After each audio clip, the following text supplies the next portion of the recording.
We'll call this regular school board meeting to order for April 22nd, 2024. Everything about tonight's meeting is available at the doorway, or you can go to rockridgeschools.org and look it up on the internet.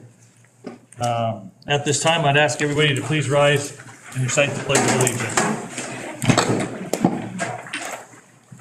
I pledge allegiance to the flag of the United States of America and to the republic for which it stands, one nation, under God, indivisible, with liberty and justice for all.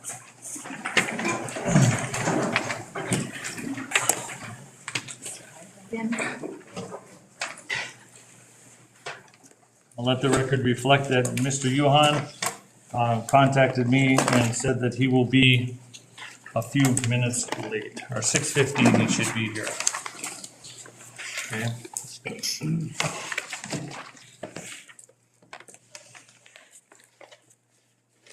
Can I? Do you have any additions? Yeah, hang on. That's it.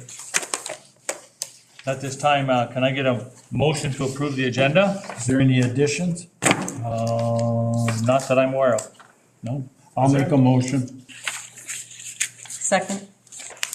A motion by Director Reardon, second by Director Lotiger. Any discussion? Any discussion? All those in favor signify by saying aye. Aye. Opposed? Motion passes unanimously. At this time, we'll entertain visitor input. We did have Julie Johnson sign up.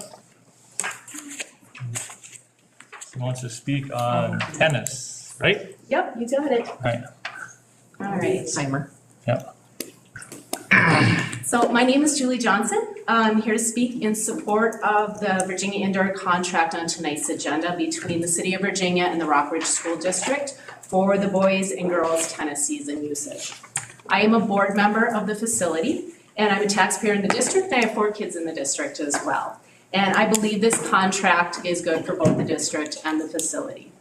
The contract includes court time for 4 indoor courts and 6 outdoor courts, and allows usage of club-owned carts, hoppers, balls, anything that you need, and relieves the district of any sort of maintenance and puts that onto the city. To put some of the facility costs in perspective as you think about this tonight, the courts were recently resurfaced, the 6 outdoor courts, for $92,000 just last summer. We replaced windscreens on just a quarter of the fencing, and that cost $6,000, and nets were replaced at about $300 a piece. So those capital costs are ignoring our daily operating costs that we need for the facility to run. As a comparison, the Cloquet School District recently built 8 new outdoor courts, and that was an estimated cost of close to $1 million. So I believe the Rockridge District made a fiscally responsible decision choosing not to go that route.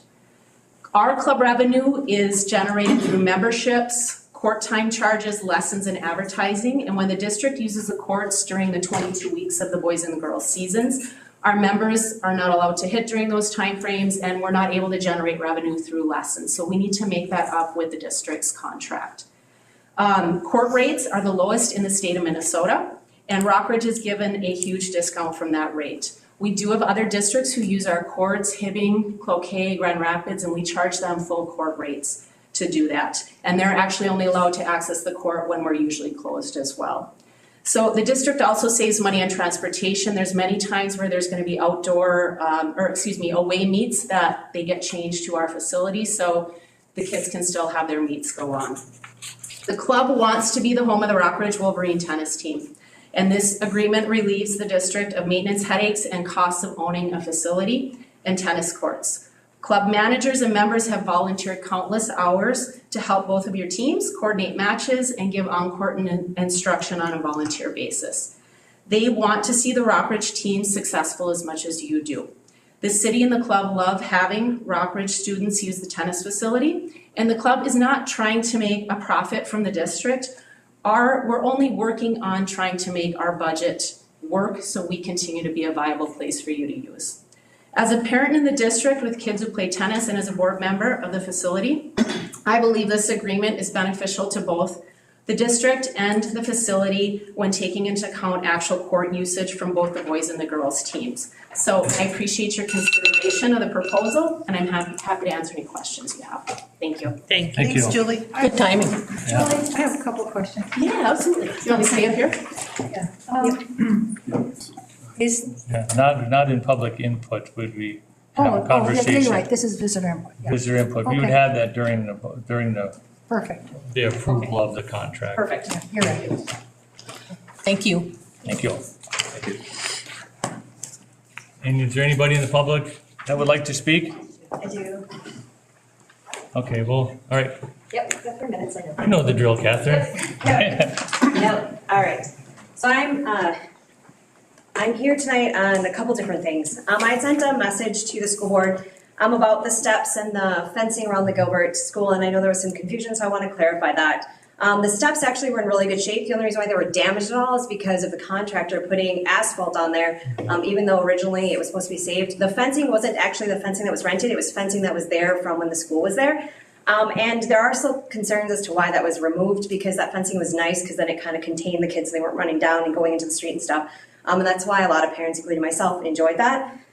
And so I don't know what the plans are for that, but, and the steps were, because it's easier to go up the steps than to go up the hill, and there's like, you're gonna have some erosion things. The other thing is the tennis courts that were removed in Gilbert, I think was a disservice to the community as well. I know that there was a rumor that there was actually people in the community that were willing to pay for those tennis courts and purchase them from the school district. The school district turned that down, and I don't know where that stands, but again, removing things that are activities for kids to get outside, I think is a disservice, especially from the school. So I kind of wanted to clarify those two things. And then the other reason for me being here is because the school district used to have, and I know I've talked about this before, but the school district used to have 8 historical schools. 8. See my 8 fingers? We are down to 2. The devastation it has had emotionally, psychologically, on the community members, on children, on everybody as a whole is devastating. And now the Evelyn School is doing that. You had promised the voters 2 years to sell that. The elementary school isn't even vacant yet. And yet, they're moving forward. You guys have passed different things, even though there's people in the community who want to save that school.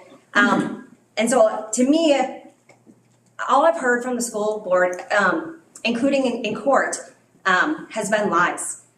There, in a court order, there was stated that it cost $2 million to fix the boiler in the Evelyn School. When the city of Evelyn, at their board meeting, they said $1.2 million. Who's right? You know, the cost to turn it into apartments. I know of a gentleman who's done it nationwide, $100 a square foot, not $18 to $20 million that was quoted in the court documents by the school. So there are a lot of misfortunes and lies that I've heard from, various members, whether it's administration or different things. And I feel that that's a disservice to the community. And I really want to know, there are hundreds of thousands of people who wanted these schools, and yet the school board is not representing the people. And I can tell you different people that I've talked to have said that. So I really want to have the school board think about just kind of different things that you said. And you guys had promised that during the referendum you wouldn't raise taxes and it wouldn't double the taxes and there'd be all these great new programs. Well, the resources aren't there. The class sizes are getting bigger, and there's more bullying going on, and it's not happening. The lies are there. My taxes have more than doubled, and you guys still want to keep adding more taxes and levies. Not okay. Thank you. Thank you, Catherine. Yep, thanks. Is there anybody else that wants to speak? I'm speaking, Elizabeth, I'm a counselor at Rockridge High School, and I'm speaking about the NLC. Because while I very much appreciate all the things that they have brought to the table as far as professionals, I want to be very clear that my stance on this has nothing to do with any of the individuals. They do bring a good amount of wisdom, and they're helpful people. But at this point, we pay $65 per student that's enrolled in our district. That's approximately 2,500 students to fund the NLC. We also lose the ADMs for each of those kids, $10,000 more for a special ed student, more for an alternative program student. So we're losing over $10,000 per student that we're sending off to the NLC at this point in time. And in addition to the talk of taxing community members to pay for another building. We need to really consider whether or not the services we receive from the NLC for all of the money that we are sending over there is actually worth continuing to keep us in a contract with the NLC, or whether we're better off funding our own services. At the working session last week, you heard quite a bit about the qualifications of the various individuals that work at the NLC, and I'd like to propose the idea that we have similar qualifications already housed within us, and that it's not a crazy idea to try to hire the handful of other positions that we need. It might be very appealing for others to work in a new building that's looking to create its own comprehensive special ed or alternative ed programs. I strongly believe that retaining the funding that we get, that we are currently sending over to the NLC, as well as the students that we are sending there, is in Rockridge's best interests. Instead of working with individuals whose responsibilities are spread out over an area the size of Connecticut, we would be working with individuals whose responsibilities lie with Rockridge School District. They would know our teachers, they would know our students, they would understand our priorities, and that is ultimately what would allow us to serve our students and our community the best. Thanks, Alyssa. Thank you. Is there anybody else? Mr. Caddy?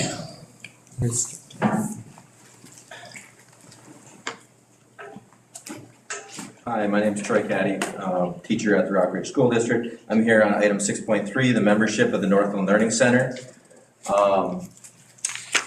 First, I want to make sure that the public and the community knows that moving forward tonight to stay with the NLC membership, the board would be unilaterally imposing a 20-year tax on the citizens of Rockridge. With no input from the community of our taxpayers, there's been no listening or information sessions for the taxpayers, for their citizens on this issue. There's ultimately going to be no vote from the public to impose this tax in order to stay with the NLC. And as champions of our students, our staff, our taxpayers, our community, you do not have enough information to move forward with a 20-year commitment at this time.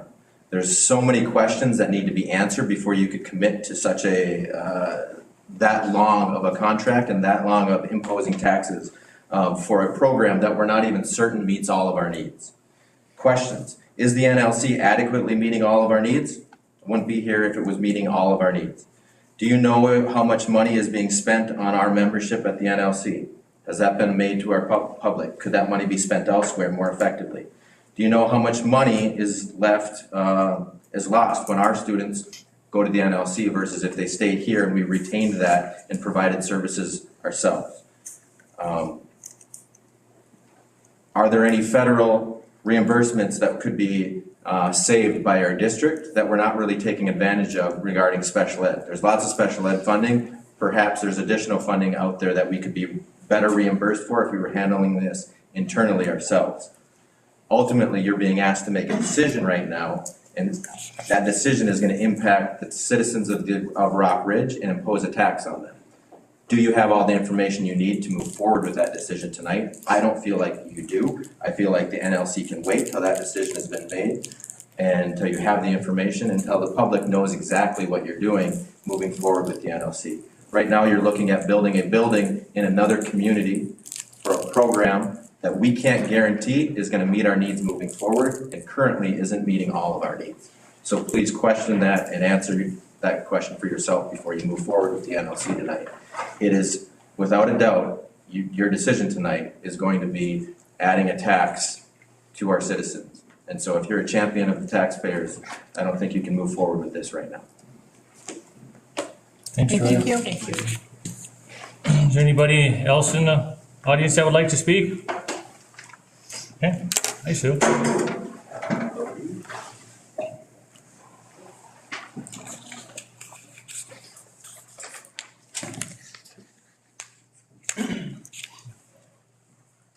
Sue Ostman, retired teacher from the Evelyn Gilbert School District, spending 8 years at the NLC co-op. But first of all, I want you to know that I am not speaking on behalf of the co-op in any way, shape, or form.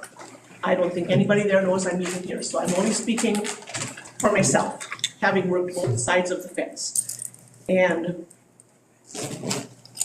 while some teachers in Rockridge feel that they're not getting the services they need from the co-op, they were used to having a coordinator on site, and I know y'all like your coordinator you used to have on site, but that coordinator did not do nearly the things that the coordinators and the staff at the NLC do. There are so many moving pieces behind the scenes that the staff doesn't even know about.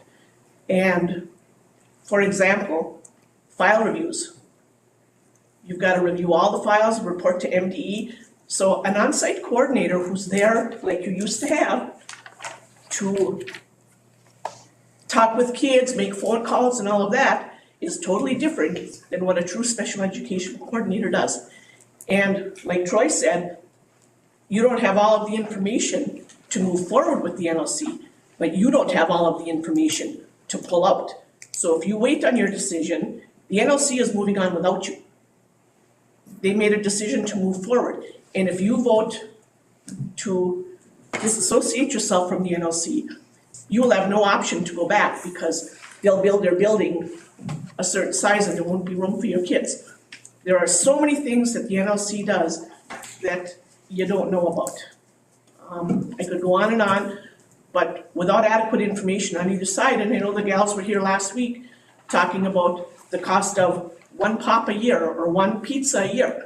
You sold your referendum to your taxpayers on a couple of cups of coffee a year, a couple of cups of, pop here and there. You sold your whole referendum on a minuscule amount. And I think it would be detrimental to the district. You can do all of the things that they would like to do. You can program now. You can have level 3 classrooms. The NLC has all of that laid out.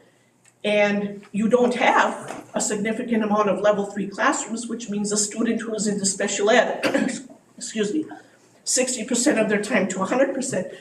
You have level 2, you have level 4, you have a few level 3 students, but you've not even tried to set up level 3 programs for your behavior students to keep them. You can do that.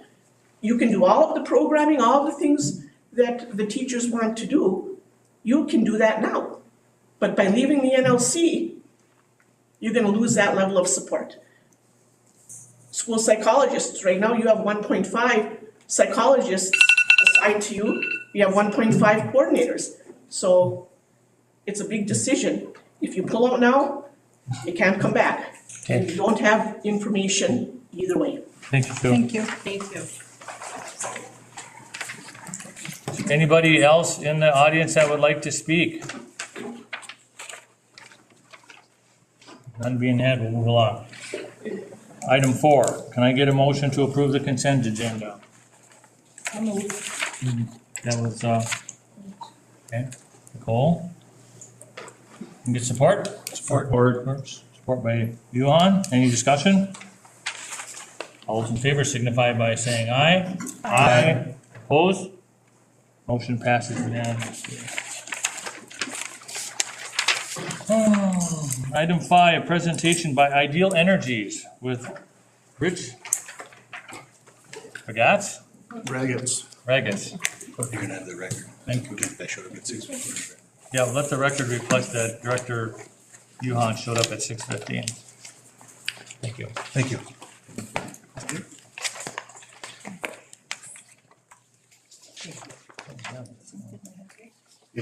Why did that come?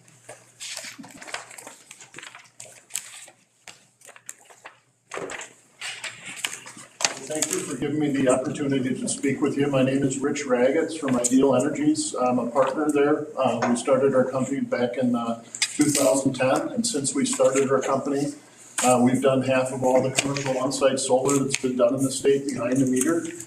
We've kind of specialized in the school space. To date, we've done 200 school projects across the state, and in this particular program that we're talking about today, the Solar for Schools program, in the first 4 rounds, we have 114 projects that we're working on. So I'll just start going through this presentation here. And the second page, showing you this because what we're talking here, this is a self-ballasted system that just sits on top of the roof membrane. I know it's a fairly new school, so you have a roof warranty out there, and we'll work with, we've worked with every roofing manufacturer in the state to make sure that the roof warranty isn't voided as part of the construction. We do certain things like slip sheets underneath the racking system to make sure the roof is preserved. It'll actually help elongate the life of the roof out there. And it's self-ballasted, so there's no roof penetrations whatsoever. And I'll show you a picture of what we're proposing for the elementary school down the way. But we have walking paths to everything on the roof that needs to be maintained, including the HVAC units. And roof drains will be 6 feet from the roof edge, and it'll just sit on top of that roof membrane. This next page is just a list of some of the customers that we're working with. I think we have 11 different customers in this round 4 that we're working with that are Minnesota Power customers, including you guys. This next page, we're talking about the program is the Solar for Schools program, and this is round 4, and we have funds reserved, $500,000 reserved for your district that we got in there February 7th. And so this will help pay for a big chunk of the system, and I'll show you how that kind of comes together as we move along in the presentation. This next page shows you that we're, based on your kind of metrics, 60% of the cost is given to you by this Solar for Schools grant. We're talking about a 348.8 kilowatt DC solar array that would be on these 4 different roof sections here. And that would be a nice layout there. On to the next page. So kind of going from left to right, this system size of the 348 kilowatts is going to produce $41,307. And that's, we're using actuarial numbers here to come up with that. That's based on your actual rate plan with Minnesota Power. So that'll create $41,307 worth of electrical savings. We're going to pay rent revenue of $100. What this does is this allows us to get up there and operate and maintain the system during the payback. So anything happening with the system, we're going to be up here with our dedicated operations and maintenance department, a couple guys that are in there that do all of the, I think we have 300 public solar arrays out there currently that we're operating and maintaining. So we have a crew that comes out and deals with that. So that's that second column. So you're talking total revenue of $41,407. And so the part that's not given to you is you're going to pay $11,761 for the solar array in year 1. You have to get a rider on your insurance policy that won't cost you more than $800 annually. We actually have some districts that aren't even having to pay for that rider on the insurance policy. If you think about it, it doesn't do a whole lot to your portfolio insured value, adding the solar to it, but I know that will cover it if they do charge you. So you have total expenses of $12,561. The second to last column is where you're at each year, and the last column is on a cumulative basis. So in year 1, you're going to have savings of $28,846. Over the first 20 years, you're going to save $750,000. And over the first 30 years, which is the warranty on the panel, you're talking about $1.5 million of savings. And over the life, you're looking at about $2.5 million. I want to go back to that middle column, the insurance, maintenance expense and utility fees. You can see that after in year 21, it goes from $1,165 to $6,740. That is, if you guys wanted us to continue to operate and maintain the system, that's what it would cost in that year. But you can see that's about 10% of what you'd be saving in that year. And then we also include in year, there's the inverters that come with us that take the DC created energy and convert it to AC, so it can either be used on site or it can go back to the grid. Those have a 12-year warranty, so I just want you to know that in this cash flow, in year 13, year 25, and year 37, we have a replacement event for the inverters that's already netted out in terms of what you'd be saving on this. Okay, and then on to the next page.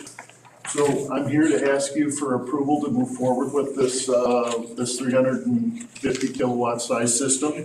We have funds that are preliminarily reserved for this, and we have to do a full grant application with a one-line structural report, some other details, interconnection application with Minnesota Power. And those are things that we have to get our crews out here to kind of start spending money and get it ready for the construction project.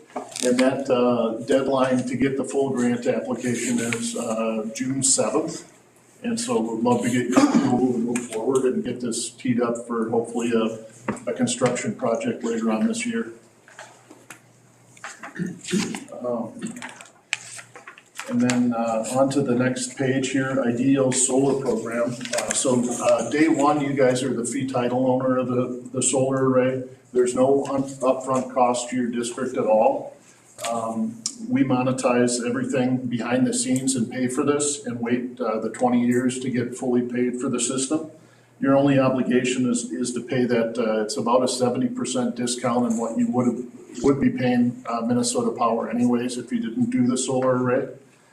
And then after 20 years, you get free energy. And during that payback, as I mentioned, we operate and maintain the system.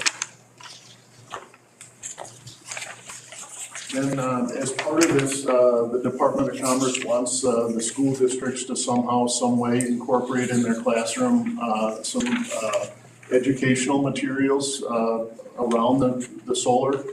And we've been providing this stuff for the last 10 years.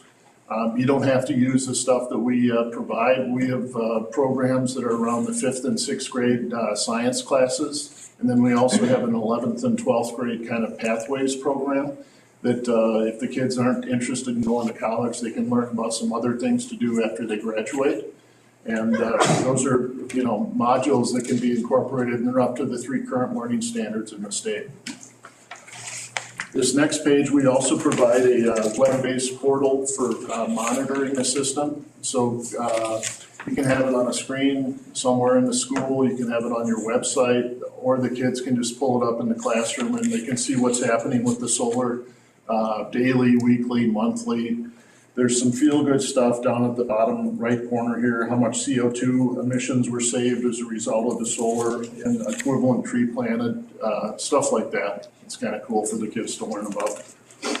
And then next steps, love to get your approval to move forward so we can get the full grant application put together. There's probably 4 or 5 days of pretty intense stuff we have to do behind the scenes to make that happen. And June 7th is not too far out, too far away. And that's it. I'm open here for questions.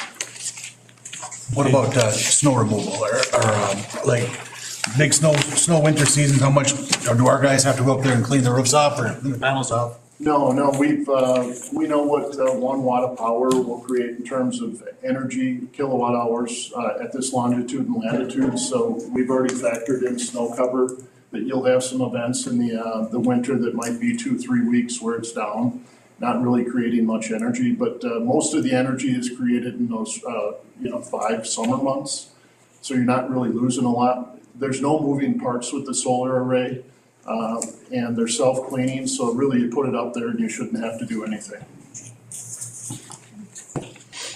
Those other school districts or schools that had that done, what has been the outcome there? Have you gotten any feedback from them? In terms of if they liked it, have they got the savings? Yeah. Oh yeah, we have lots of happy customers all over the state. So kind of telling thing is with a lot of the districts, we'll do a project with them, and then once they have more buildings that work with the roof age and things, they'll call us up and say, hey, let's do another project. So we've done like all of 26 buildings in Osseo schools, 15 in Eden Prairie, all of Lakeville's, all of White Bear Lakes, a lot of the metro area schools. And you're proposing just to do the Laurentian? I'm sorry? You're proposing to do the Laurentian schools? Yes. Yeah, they're on Minnesota Power. Oh, Yeah, the other 2 are Virginia utilities, and Minnesota Power is the second best utility that we found in the state for doing solar, because it's a high kilowatt hour value that you're paying. And so it makes the solar better. So would it work, excuse me, would it work or not work with the Virginia utilities on the other buildings? It would work with Virginia utilities also. But you'd have to pay full amount. I'm sorry? You'd have to pay full amount because they don't have any They don't have energy-wise rebate. programs. Well, they could be part of this Solar for Schools program. But they aren't. But one thing with, there's only a couple utilities that allow doing larger solar arrays, and Minnesota Power is one of those. Actually, the first 3 rounds of the Solar for Schools program, we could only do 60 kilowatt size maximum, because that's the net metering law in the state, that as long as you're under 60 kilowatts DC, then the utility has to pay you retail rates if you send any energy back to the grid. And Virginia would fit into that one, where we could only do a 60 kilowatt size system at each of those 2 locations, if you wanted to do that. So you said you'd probably generate the most in the summer months, but we don't have school for 3 months in the summer. Where would that energy? You'd sell it, you'd sell it Does it back. store? Oh, you sell it back? Sell it back to the utility. Yeah, you actually don't have to sell it back. Minnesota Power also has this thing called annual banking, which is important, so that as long as you use more than you produce with the solar, you're always going to get the retail rate for that. So instead of selling it back to the utility in the summertime, that'll sit as a credit on your bill that you'll use when fall comes around and you're starting to use all that energy. And you get the full benefit for it then. What's the life expectancy of a panel? 40 years. There's a 30-year warranty with the panels and a 40-year useful life. In fact, there's a production warranty with the panels that day one, after 30 years, if it's not producing at least 85% of what they told you day one, then you have a production warranty claim with it. So they're still producing a good amount of energy even after the 30 years. My last question. So we live up here where there's a lot of mine dust. Would that affect the efficiency of them? It'll affect it a little bit, but they're self-cleaning panels, and in the production numbers, we do use a soiling factor. So we're assuming there's gonna be some silt on top of the glass that will affect the production a little bit, but with the rain and the snow, it'll kind of clean it off as you go along in the year. And the panels are like, they're glass, they're not like the plastic, like you see solar panels that have been degraded over a course of like 15 years where the panels start to get white from the sun. These are glass, or what are they? Yes, they're glass. I Okay, so think we're talking about 3.2 millimeter thickness, so they're good, solid, should be good against hail. And yeah, we use the top quality products around the world to make sure, we're operating and maintaining it for 20 years, so we want to make sure we have the best quality products. So what is the degradation of the panels over the course of 30 years? The percent?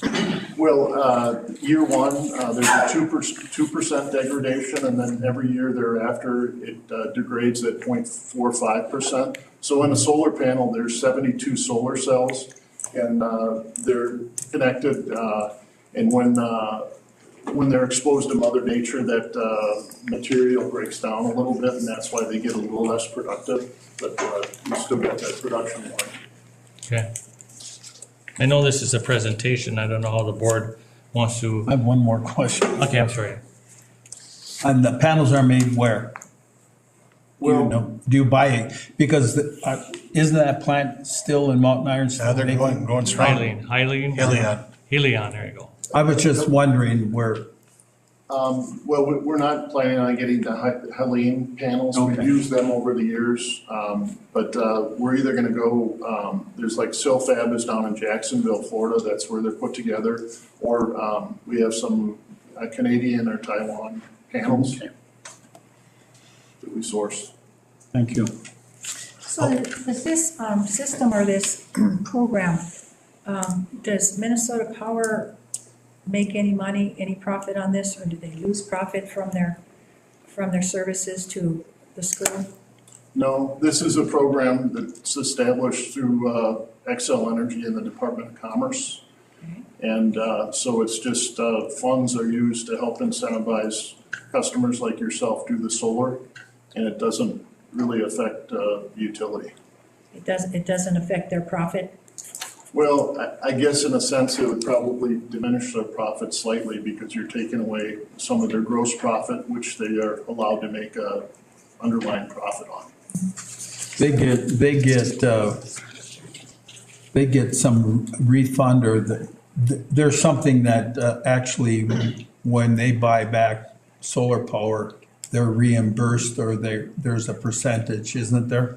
From They the make money federal if government? you're selling power back, but because of how we designed this, that's not gonna be the case for you guys. Okay. So they're not gonna be making money off of you selling it back to them. Because you said it's kept as a credit in the future. You said it's kept as a credit, it's not a selling it back? Yeah, so we're annual banking, so you're getting, as long as we size it properly, which we have, it'll just sit on your bill and you'll use it as a retail, so you'll get those kilowatt hours that you use and not have to buy them. So is this something that Minnesota Power has or does not have a say in it? If the schools, one way or another, to say, yes, we would, we approve or we don't approve. Do they have to approve of this or no? Yes, they do. They have to approve. And we have a document called a memorandum of understanding that we've done several projects with them already. And it's called an MOU that they signed with the school district stating, the facts that they're gonna allow this to happen. So if we were to have a representative of MPNL here also, do you think that we would get the comments that, yes, we recommend you go with this program, or no, we recommend you don't? I know you can't speak for them, but I'm saying there's. Who are you talking about? Minnesota Power. Oh, well, Minnesota Paul Energy. Hellstrom over there is a great guy, and I think he would be all for this happening.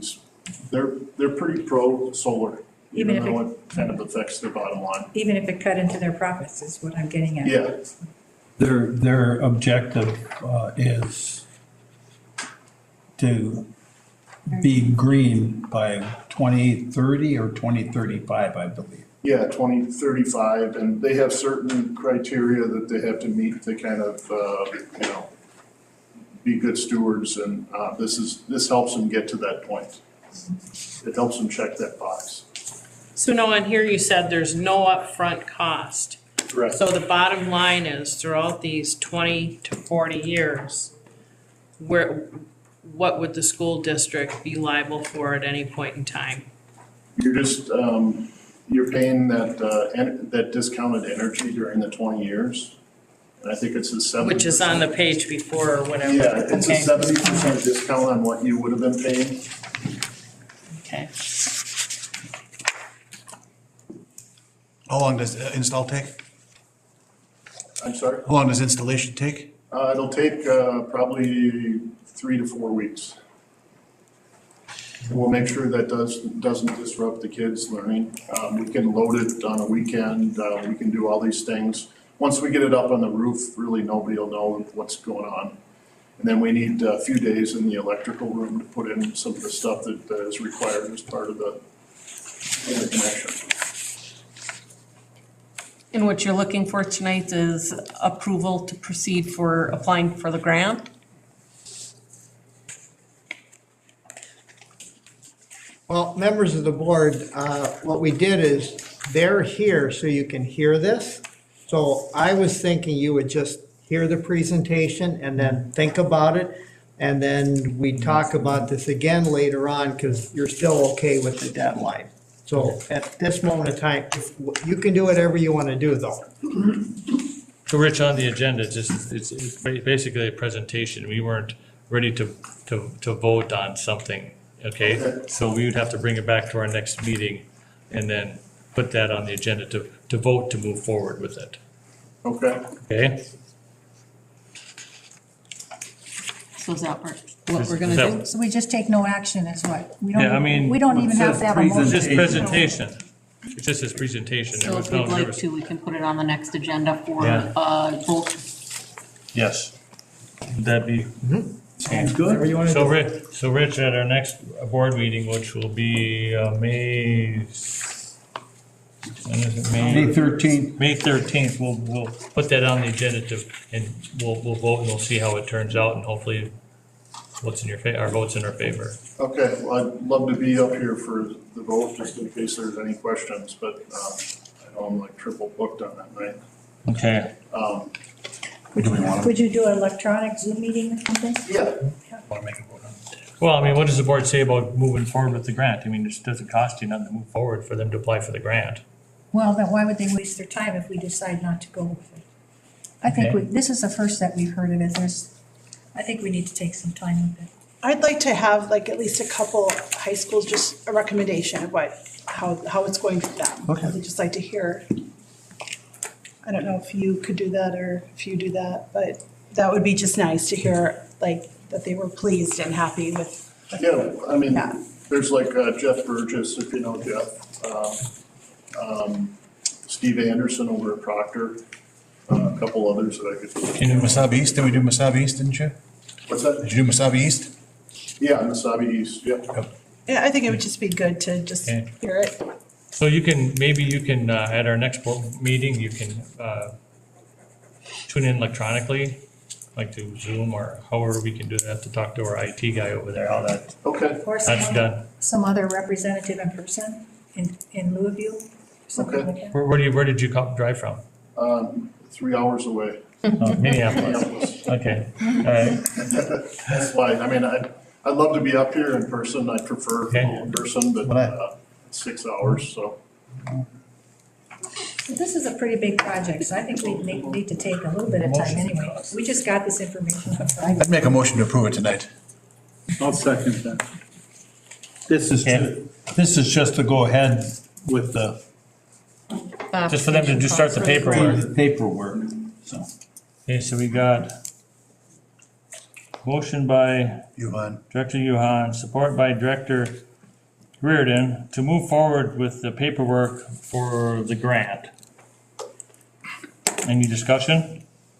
You know how that goes, when you say, well, let's just do this, and then, well, we're Well- way too far into it now, we should really go with it. So I don't think that's prudent to do, because whose time are we wasting then? They're wasting his time. Right, and Right, but this way he'll know right now whether, Yeah.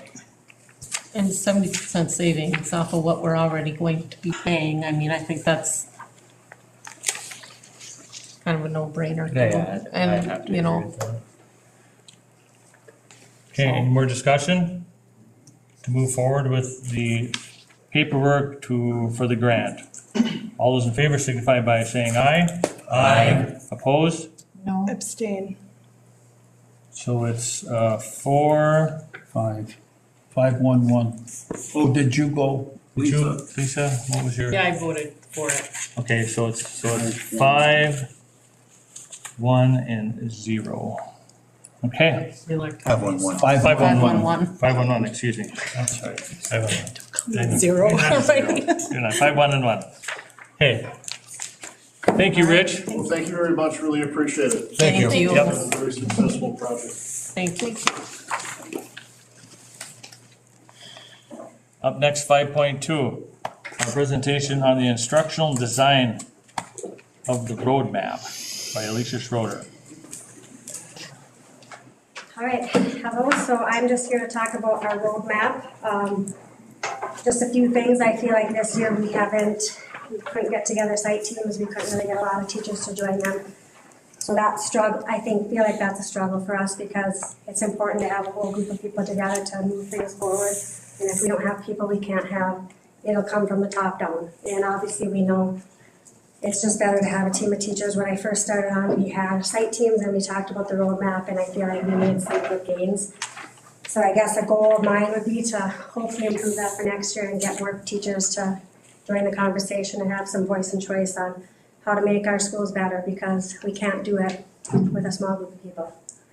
First thing, so I'm going to talk about the instructional design. This is just kind of like what's going on in the classroom. We did submit a teacher survey also this year. Recently, maybe a month or two ago, to kind of get some teachers' feedback. So some of the percentage I mentioned in here are from that. We only got about a third of the teachers to respond, so take that into consideration. But so the first part is just CASA's levels of thinking. For those of you who don't know, that's just kind of higher level thinking. Having kids do more application and applying their practices rather than just, doing basic one, we call and response type things. So with the survey, 80% of teachers said that they're doing that higher level thinking, so that's good to hear. Also, 95% of them say that they're doing critical thinking in their classroom, collaboration strategies, and problem solving skills on a weekly basis. Our principals are also going through the buildings with Wicker walkthroughs, focusing on AVID strategies, the AVID Instructional Foundation, which is Wicker, which is writing, inquiry, collaboration, and organization, and reading. What else? So I know teachers have PLCs, which are good, and they're focusing on data, identifying students who need extra support, tier 1, tier 2, and tier 3 interventions to meet all the students' needs. 69% of the teachers said that students are using parts of the focus note-taking process, which is also a good thing because that helps student learning if it's done right and use all 5 steps of the process. Still something we can improve. And again, obviously, I feel like we can improve in a lot of these things, and we just have to take slow steps to get there, and it's going to take time.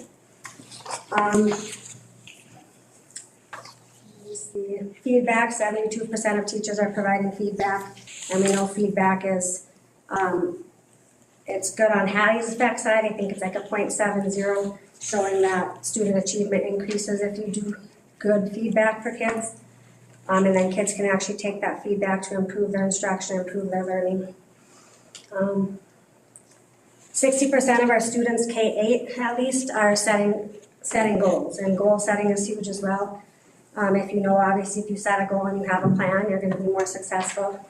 So that's good. I would like it to be 100%. I think everyone should set goals and work towards achieving them. Teachers, adults, myself, everybody. So goal setting, I think, is huge. But yeah, 72%, or what did I say, 60% of our students. And I know the principals work with teachers this year on goal setting, so I'm assuming 100% of them set a goal as well. What else? And then I think this year we increased like the community and school connections with like our PBL projects, and I'll talk more about that in a little bit. We have had career fairs at the school, different places where kids are going out to different job sites and different things as well, businesses, and then field trips and guest speakers. I think that's good, and we always want to increase the community partnerships for our students. I think that's done on the first part, so now any questions on that first part so far? All right, the next part is grading and assessment. So this piece, I think K-6, we're in a good spot this year. Everybody went to standards-based grading, which obviously to me as a parent, it tells me a lot more what my kid knows, and it's more specific. I can actually say, oh, this is where I need to help you, rather than you gotta see what does that mean.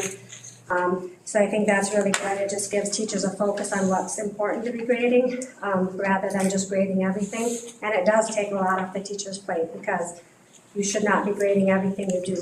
The things kids do, that's formative assessments. That's practice for them to be ready for that assessment. And that's what grading is all about. So K-6, we're good. High school, I think that's something where we need to work on next as part of our roadmap. I think we need to, just have an understanding of what is the purpose of grading. Why do we grade? Is it for compliance, or is it that they actually know the standards, which that would be what it should be.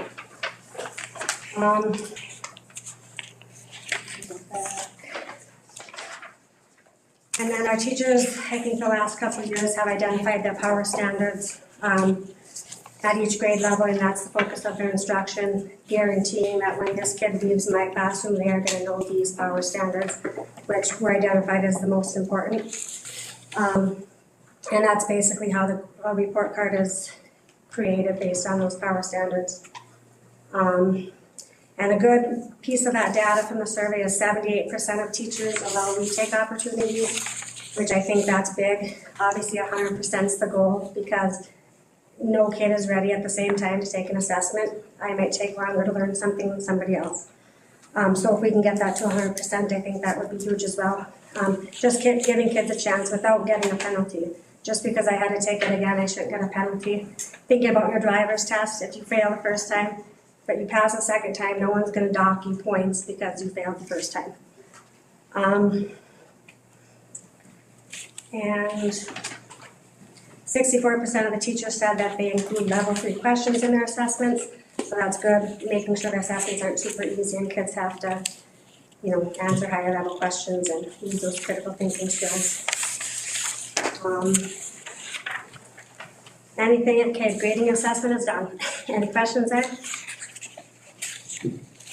I have some questions, maybe going back to some of that previous category. So grading, you said the standards versus grades, or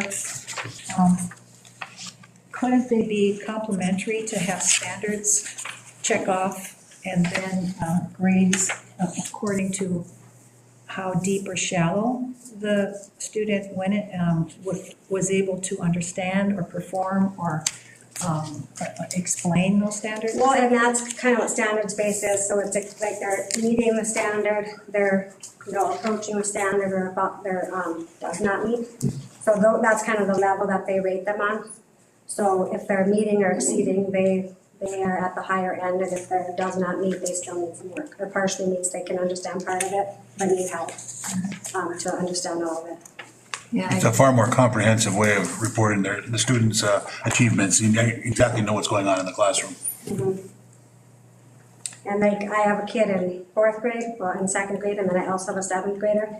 And even for me as a parent, it's kind of funny because with my younger kids, I'm like, oh, what do you know? How can I help you?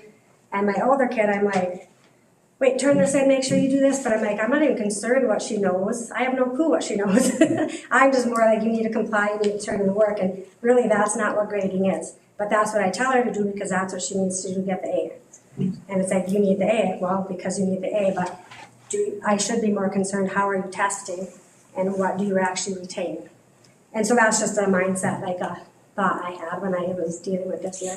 So even on the 7th through 12th grades, when they get a letter grade, they have to pass the standards too. I mean, the teachers have to teach and the students have to understand the standards also. But on top of that, then they get, I think, more of a fine-tuned just how much of that standard that they know. So I think they go hand in hand personally. Yeah, and I think at the high school level, I actually met with the principals at Superior High School because they moved to standards-based grading all the way through 12th grade.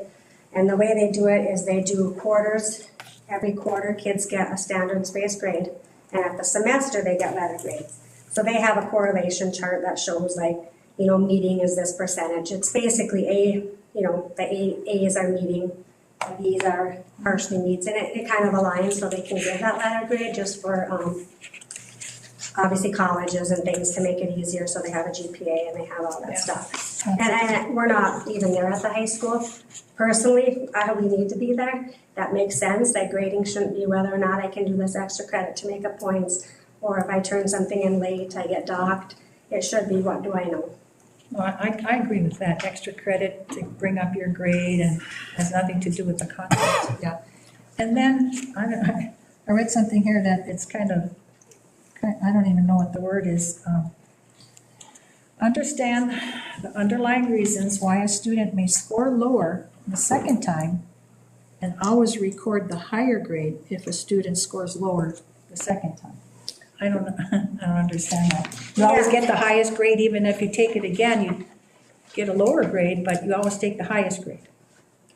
It says that in there to take the highest grade, and I think it's talking, so for example, if I'm a reading teacher, and sometimes it's cut and dry, it's a little bit tricky, but if I'm a reading teacher and I'm testing on cause and effect, so maybe I take 3 or 4 of those, sometimes it makes sense for me to average those because they might be different passages. Maybe it's cause and effect in an informational text, cause and effect in a nonfiction, fiction, and so it's different. It could be a poem, so sometimes it makes sense in reading to average. Sometimes they say you should take the best score.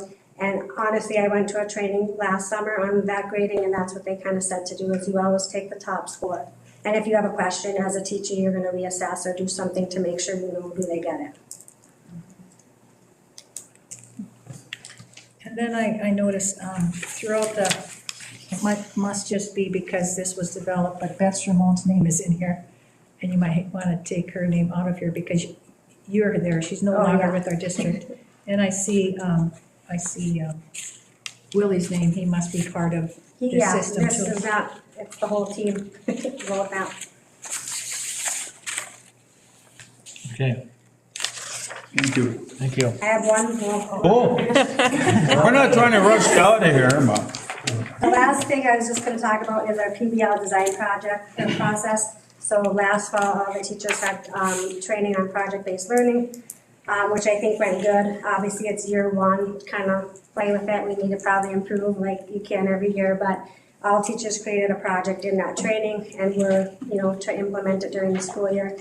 So I believe that happened, and hopefully the principals, I know, were talking to the teachers about creating another one. So most teachers did 2 project-based learning throughout the school year. And I think obviously as we get better with that process and the teachers become more familiar, I think that's gonna get better.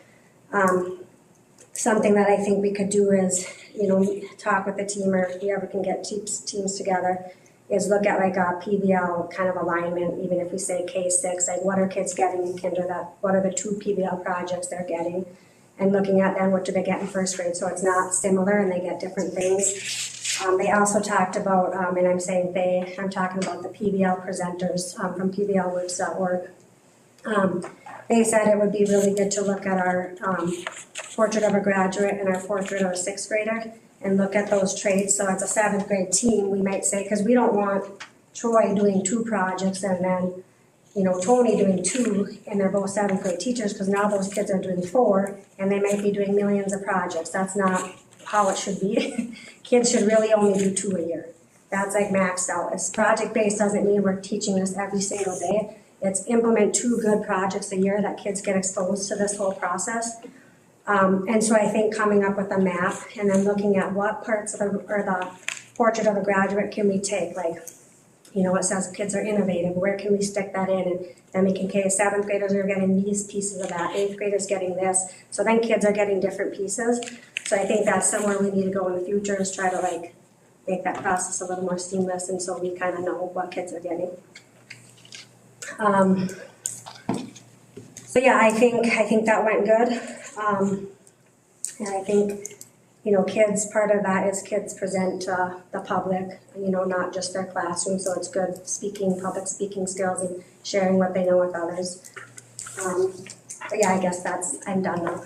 Any questions? Yeah, on page 18, there's some concepts or some words. So I see some buzzwords. Teachers are champions for equity. Restorative conversations become the norm. The culturally aware professional is mindful of their own culture and their implicit biases and the effect it may have on the people in their work setting. Now, safe, supporting, and respectful workplace, those are whatever terms and phrases, but I see those as a particular educational philosophy. What page are you on, sorry? 18. Are you in a certain box so I can look at what you're looking at? Yeah, the first box, exploring, this is the second paragraph about being aware of your own cultural and implicit biases and how it can affect people in their setting, in work setting. That is politically charged. For you it is. Yeah, for me it is. For you. For a lot of people, yes. Wow. And restorative conversations become the norm. That's politically charged for a lot of people. And the whole concept of equity is politically charged. And so Well, I'm just pointing it out. It's only politically charged if you go to one extreme or the other. If you take it down the middle, Polly, we all have prejudice for certain things. You might look at a student that's a girl and you're a male teacher, and you have to get over the prejudice that the girl is the top one in your engineering class. So it's the extremes that kill everybody around here. Yeah, but the point is. That's only my thought. Yeah, I know, because it goes much further than a male teacher and a female student and et cetera, so. That's all I have to say. Okay, thanks. Thanks, Alicia. Up next is Ms. Stefanich. 5.3. Good evening, board members. I'm here with lots of things going on. The end of the year always brings a lot of fun and excitement at the elementary school. I'm going to start with our pre-K just because that gives a whole group of things just going on for pre-K. They are in the process of wrapping up. Our pre-K ends on May 16th for those that are going 4 days a week, May 17th for those that have chosen that Friday wraparound. We just recently, last week or the week before, celebrated 50 years of ECFE in Minnesota. And they celebrated that up at the Laurentian Elementary with a family day for our ECFE families. So we are planning an end of the year event titled Building Friendships. That will be for all of our ECFE families, and that's held on Thursday, May 9th up at the Laurentian. And like I said, that's for all ECFE families, including Parkview and Laurentian. Our ECFE also has a fun game day. They are going to join the Laurentian ECFE up at the Rockridge football track complex. And they're gonna do their game day up there. So we're gonna be able to utilize our lovely facilities up here. We have field trips planned for all of our classes. They're gonna go visit the Cook Country's Connection, or Cook's Country Connection, that farm up in Cook. And our current enrollment at Parkview for 4-year-olds, I'm bringing this up, is 28 4-year-olds and 12 3-year-olds. Now I bring that up just because our numbers are down. I know we've made some significant changes with that board vote this year to go to 5 days a week and also charging a fee. But I do want to bring up that Shannon and I are planning an informational session for any families or parents or guardians that are looking to see how they can afford it, talk about the different scholarship options that we have. We do have 2 different scholarship options plus the sliding fee scale for many parents. I am happy to report that the parents that have applied for the scholarships already, many of them have received those scholarships. So we do have people that are enrolling with those scholarships already. So numbers are down, but I'm hoping that as we go through and give up more information, that people will consider looking at that. So Can I stop you right there? How do those scholarships work? Well, Is that, no, that wasn't my question, but I was just wondering like what we currently have for 4-year-olds and like how much down are we right now? So these are people that have applied for or had said that they're coming back next year, correct? nope, these are people coming to 4-year-olds next year. Coming to So some of them have probably never been at Parkview, or they're 3-year-olds coming into the 4-year-old program. Okay. And when is the deadline for us? There is no There's deadline. no deadline, so whenever, okay. That's current enrollment for this year is 28 and 12, correct? That's what you said? That current enrollment as of today, I looked right before the meeting, that's what we have enrolled going into next year. Okay, all right. So what do we have this year? This year, I have, I believe I'm running 78 4-year-olds currently. I may be off by 1 there. And I have 14 3-year-olds. Thank you. Yeah. So like I said, we are down. We absolutely realize that. Like I'm hoping if we get some of that information out there, I have a message in. I'd like to talk with Chad Hazelton and our summer school, our summer daycare, because I want to also put it out there to parents that if they're worried about holding their daycare spot for the summer, that the school has that covered. We have that daycare covered for them right at school. So that's it for pre-K. Paul, you had a question? yeah, how do those scholarships work? The scholarships are both through the Northland Foundation. It's a Pathway 1 and a Pathway 2. And what is that? That's what they call them. They allotted so much money. I'm gonna be honest with you, I don't know exactly the money amount. Shannon deals with all of those grants. She's kind of my expert there. But there's the Pathway 1 pot of money, there's the Pathway 2 pot of money, that's given to parents. Do you qualify according to income, or what's the qualification for them to know? I'm not even gonna tell you what the qualification is, because I'm gonna say something wrong. So, but I can definitely find that out for you, Polly, and get that information to you. Shannon is, like I said, the expert on that. Okay, and then just another question, when you talk to her, maybe I could talk with her myself. Is it a portion of the full cost, or all of it, or, you know? I think we I better can ask have a her. conversation. Yeah, I know there are quite a few that are getting, if they were applying there, like Shannon did say to me, they are getting that funded for the year. Fully, okay. But I don't know if all of them get that or just some of them. I know that there is still money out there for people though. So Okay. I'd like to encourage families to jump on that. And when's your informational meeting? Say that again? When's your informational meeting? Right now, we're looking at the 14th or the 16th of May, and I'll get that out. Shannon and I haven't nailed it down just because of all the other activities that are going on in May, but it will be in the evening on the 14th or 16th, and maybe we need to run two. Maybe we need to run one on the Old Virginia side, one on the Old Ellis Gilbert side. Either way, it doesn't matter. Okay? Okay? Got more? Yep. Yeah, I do. I have K through 2 now. So lots of things going on at K through 2. I am super excited, Willie, to bring my grades to the circus. They all think I'm crazy, but I'm so excited. We're going to the circus. The Range Shrine Circus is offered in Hibbing for free. So we have to pay for our buses to go there, but they are offering it for the kids for free. So K through 2 is headed to the circus on Friday, May 10th, I believe it is. We have our game day coming up. We are also bringing our K through 2 over here to work with our Laurentian K through 2. So our Phi Ed teachers are working together to make it so that we have not only my 14 classes, but also Laurentian's K through 2 classes as well added to that. So 20-some classes going to their field day together. Our field trips, kindergarten's going to Mr. Ed's farm. First grade is going to the Bear Center.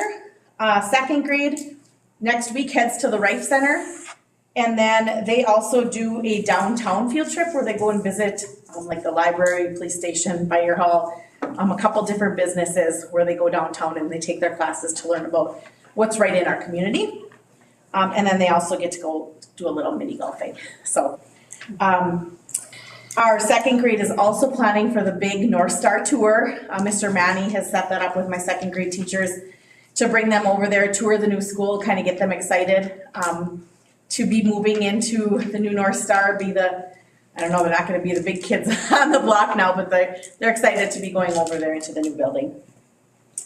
We have started last week what I call Gotcha Being Good. We have little tickets that all the staff members or adults that are working in our building, if they catch a kid doing something that's nice or helping a friend or things like that, they get a Gotcha Being Good ticket. And during lunchtime, once a week, twice a week maybe, just random days, we go in, whether it's me or one of my secretaries or somebody out of the office goes in and we have drawings, and we might draw 10 kids' names for kindergarten and 10 kids for second grade or something like that. But it's one of those ways where as we get the spring fever at Parkview, we're trying to maintain some sort of order, I guess, when the kids are excited. But they love that because they get to pick out of the prize cabinet. So we roll it in and they're quiet, they're ready. And then the last thing for me is kindergarten registrations. We're at 71 to date for Parkview, and that is very typical this time of year. So, questions for me? I haven't. Any board members got any questions for Shayna? Awesome, thank you. Hey, thank you. Thanks, Shannon. Up next is our student reps. They still awake over there? Yeah, we are. All right. So first off, we'll start off with a follow-up to the Bite of Reality Fair that I mentioned, or she mentioned 2 weeks ago. Yeah. And so now that we've been through it, I can tell you about what happened, how it went. So the credit union came down, had a presentation about what it's about, and it's like a simulation of adult financial life, making those decisions for your financial needs and such. And then she talked about the difference between credit union and bank for a little bit. And then we went to the athletics commons, and they had like 11-ish booths, and each one was a different decision. So one was transportation, one was like housing, one was food needs, stuff like that.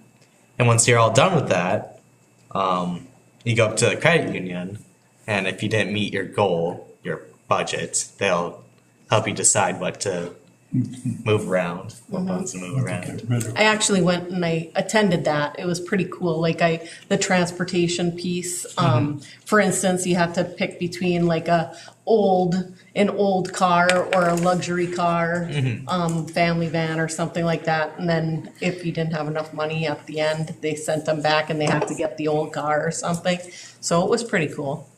Yeah, and it was set up to be, each vendor was supposed to try to extract as much money out of you, try to convince you to get the higher value choices.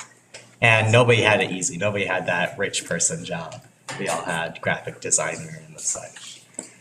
And so it was a challenge getting that funds and whatever. But that was fun. It was educational and fun. Hope we do it next year. It was first year we did it. Hammer set that up. That was really cool. So, yep. Kudos to Mr. Hammer. Yep. Next up, fishing team started April 11th. I think that's a new thing to the new school. Evan Gilbert used to have that too. That was going for a while. I didn't know about it. My bad. Yep. Next up, Leo's Club is hosting. So today, the Leo's Club, we went over to the elementary and did a Earth Day festival with the fourth graders and stuff. Because usually they get a fall festival, but Leo's Club had a little bit of a late start, so they got to like paint rocks and go on a nature walk and pick up garbage and Evelyn and stuff. So Perfect day for it. I know. Mhm. It was a little windy, but other than that, it was so nice. So yeah. And then last Saturday, we had the Northland Hackathon. So that went through the past month or whatever. And there was events all the way through, fully remote, about tech jobs, cyber jobs. And it finally wrapped up here last Saturday with a big meet talking about post-secondary education and stuff like that. I wasn't there, but I heard it was pretty cool. And then we're doing a fundraiser with Leo's Club and Culinary. We're selling caramels. Buy some. And we're going to continue to sell that through April 29th. So yeah, you guys have the opportunity to buy it during Should have brought some here. Yeah, bring it to the board Could have meeting. guilted me into buying them. Yeah. I will. I'll buy some. Buy some. Okay, I'll email. I'm part of Culinary Club, so I can ask Andrew if you want to catch. Alright, and then we had last Friday we had a book fair trip in Hibbing. Again, wasn't there. It was cool. It was that book fair. I haven't been to it before, but it's like you can buy like books for like $1 and like bestsellers for $2. I thought that was really cool. I like that we got a chance to do that because I love books, honestly. And then spring sports, spring just started, so spring sports have been kicked off in the last few weeks. And that's really got the student body riled up. You're excited. Mm-hmm. And then something that doesn't have the student body riled up is MCAs still going on throughout this week. So that's going to be going on this week, I think a little bit into next week, not completely sure.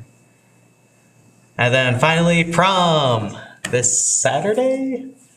So yeah, that's the last big thing on our agenda. Any questions?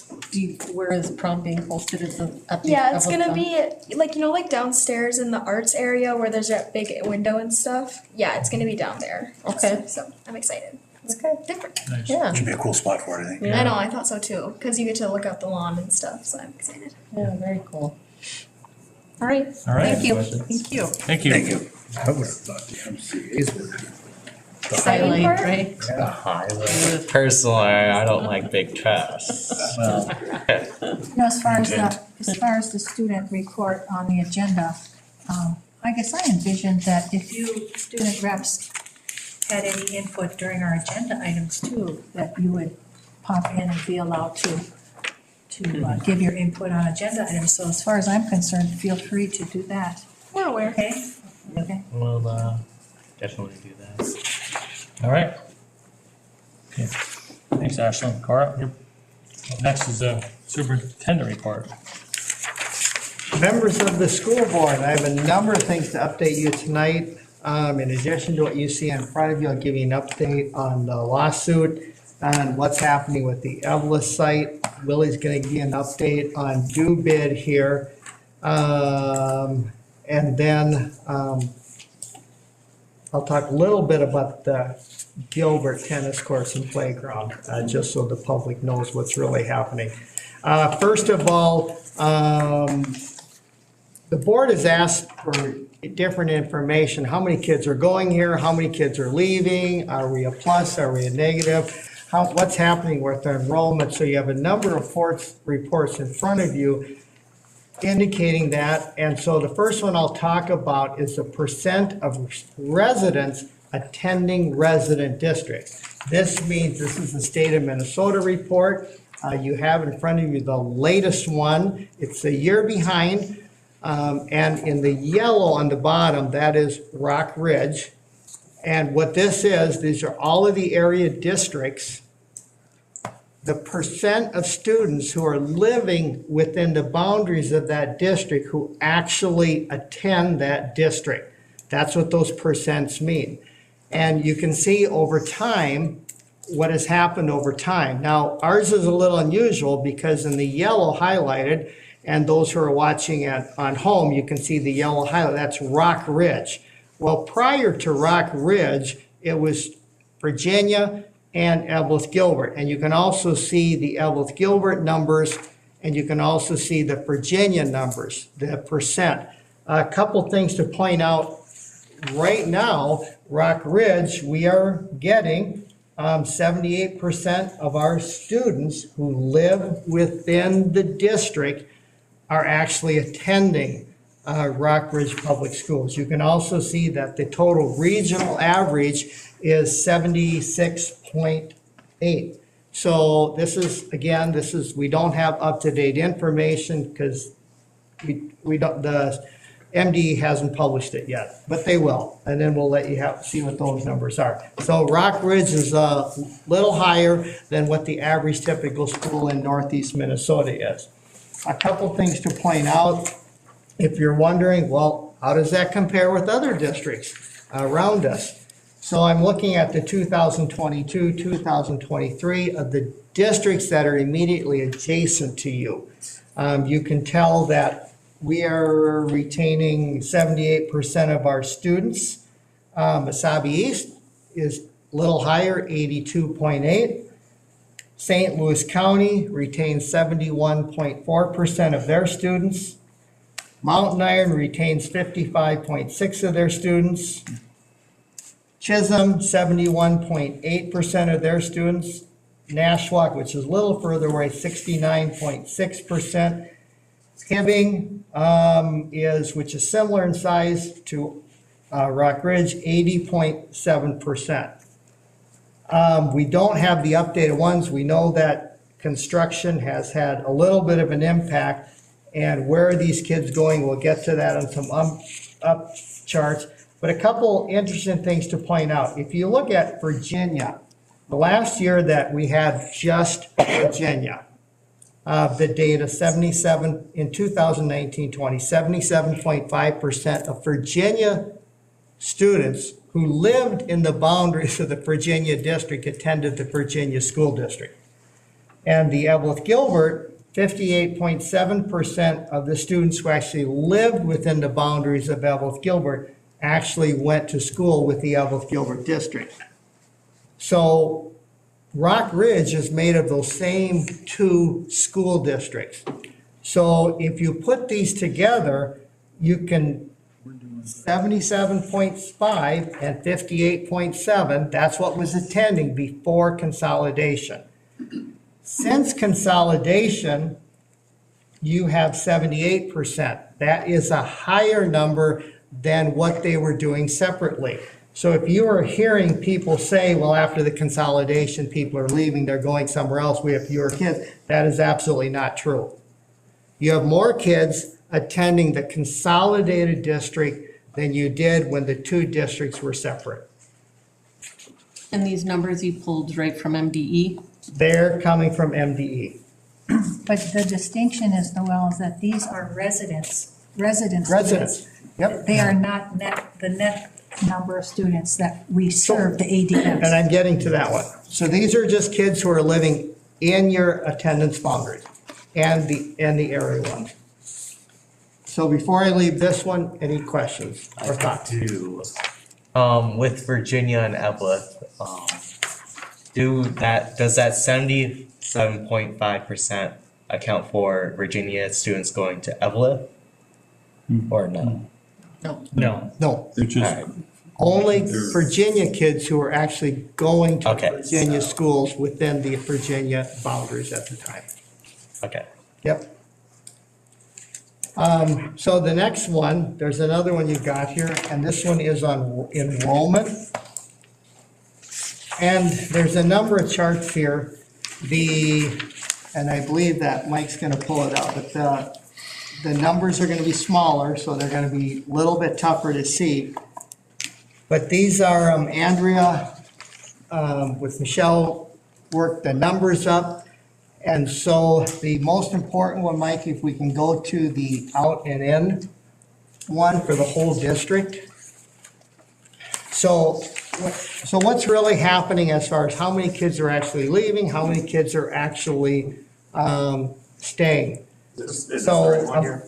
Sorry, is this the, oops, sorry. Let me. Yeah, that's a good one right now, Mike. We're okay. So what we did is we put neighboring school districts up there, so you can get an idea what's happening in some other neighboring districts. Now, this depends. So basically, you can see that for us, we have, under ADM, we had 431 open enrollment into the district. And you can see where they were coming from. Oh, that's interesting. Okay. And so just when you look at this one, and this is the only one we're looking at, you can see that we got a handful of kids from Chisholm, one from Ely just because of distance. We really don't get very many kids from Hibbing. We do get a lot of kids from Mountain Iron Buell. We get a lot of kids from St. Louis County, and we do get some students from Mesabi East. Now, these are only public, so we get 431 ADM, that's average daily membership. That's how many kids are coming in, and this is as of March. On the next one, Mike, if you can show the next one shows where they're going. Now, this one is fuller because there's parents and kids have options now that they never had 10 years ago, even 5 years ago. So there's a number of other places here where some of our kids are going, and some of these you're going, that's not even anywhere near us. Some of these are online schools. Some of these are charter schools. Like if you're looking on this one under 709 Duluth, we do have some kids who go to Duluth. We don't know why, but we do know, presumably we have some kids who are going to Duluth who actually live here. I'm going to point out some of the larger ones. Mountain Iron Buell, we have 193 kids who are going out to Mountain Iron Buell. I do know, based in conversations with the principals, that some of those numbers are because of the construction of North Star. We have some parents who have said, I'm not going across the bridge. I'm not going to Evelyn. I'm just going to send my kid to Mountain Iron. We do believe that some of those students are going to come back when the North Star opens up. But that's where the biggest area where the largest number of Rockridge kids go. The next largest one, St. Louis County. We do have some kids who go to St. Louis counties, and these could be for all sorts of, 82. These could, all sorts of different reasons. Could be work, who's staying with who's got custody of a child, grandpa and grandma. It's incredible the number of reasons. ERATs, we currently have 73 students who are going to ERATs. You can see that there's some other schools. 3 kids are going to Vermilion County's country school. Fergus Falls IQ Academy, that's an online school. We have 9 kids.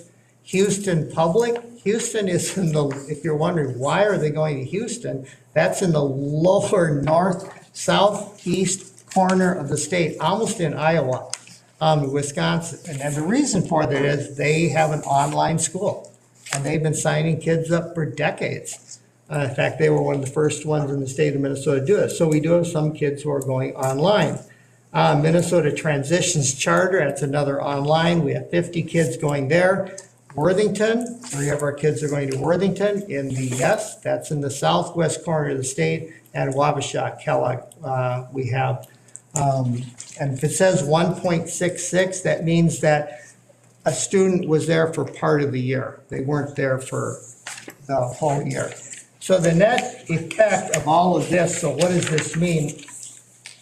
Of the, once all the in and out are all taken care of, you have, of the neighboring school districts, the ones that are, I'm not talking about the online stuff like that. You have 345 kids going out, you have 431 kids coming in. So if you're asking, are more kids in the area who are staying in the area, not going to online, are more kids leaving us, or are they coming in? You have more kids who are coming in by about 85, 86. When you look at this, and I'm going to just tell you, my goal here would be for us to have not as many kids leaving us and going online, and I believe that's something we'll be talking about internally here. And also, we would like to set up a system here so we do not have as many students going to ERATs. This will help. I believe that if we do the ALP and start the ALP, which you've already indicated to us that you want to do, I believe we'll be able to intervene earlier, help those kids pass courses, get the credit, so they're not quite in a situation where they're so far behind that they just feel compelled to go somewhere else. So that's the number on the ins and outs as far as where the kids are coming from and where they're going So from. where are you getting the 85 more in? When I said from the schools who are just around us. Okay, but when you take the net loss, it's 73 net loss. 504 going out, 431 going in, so that's the net loss. Okay? Right, and every school district around us is going to have a net loss, because every school district has kids who are taking online somewhere in the state, and they're having kids also going to ERATs or something. Like every district around us is probably going to have a net loss. But of the kids who are going to the schools in the area, that's what's happening. What's that one? Are you getting to the next one? Yep, Okay. I can tell the excitement's building. Last page I was All right, on. any questions before I go to the next one? All right, the next one on boundary line information. You had asked. Wait, you didn't go to this one, the last page of this one. We're talking about PSEO, full-time, part-time. And I had a question or comment on that. Oh, go ahead. Okay, so on the last page, like say, grade 11 and grade 12, way to the far end, it says it includes the PSEO students for grade 11 and 12, those enrollment numbers. So wouldn't you extrapolate those out of there? Because we aren't serving those students. The full-time ones we aren't, the part-time No, ones. and they are going to PSEO. So those are the numbers you can see how many students we are who are going PSEO.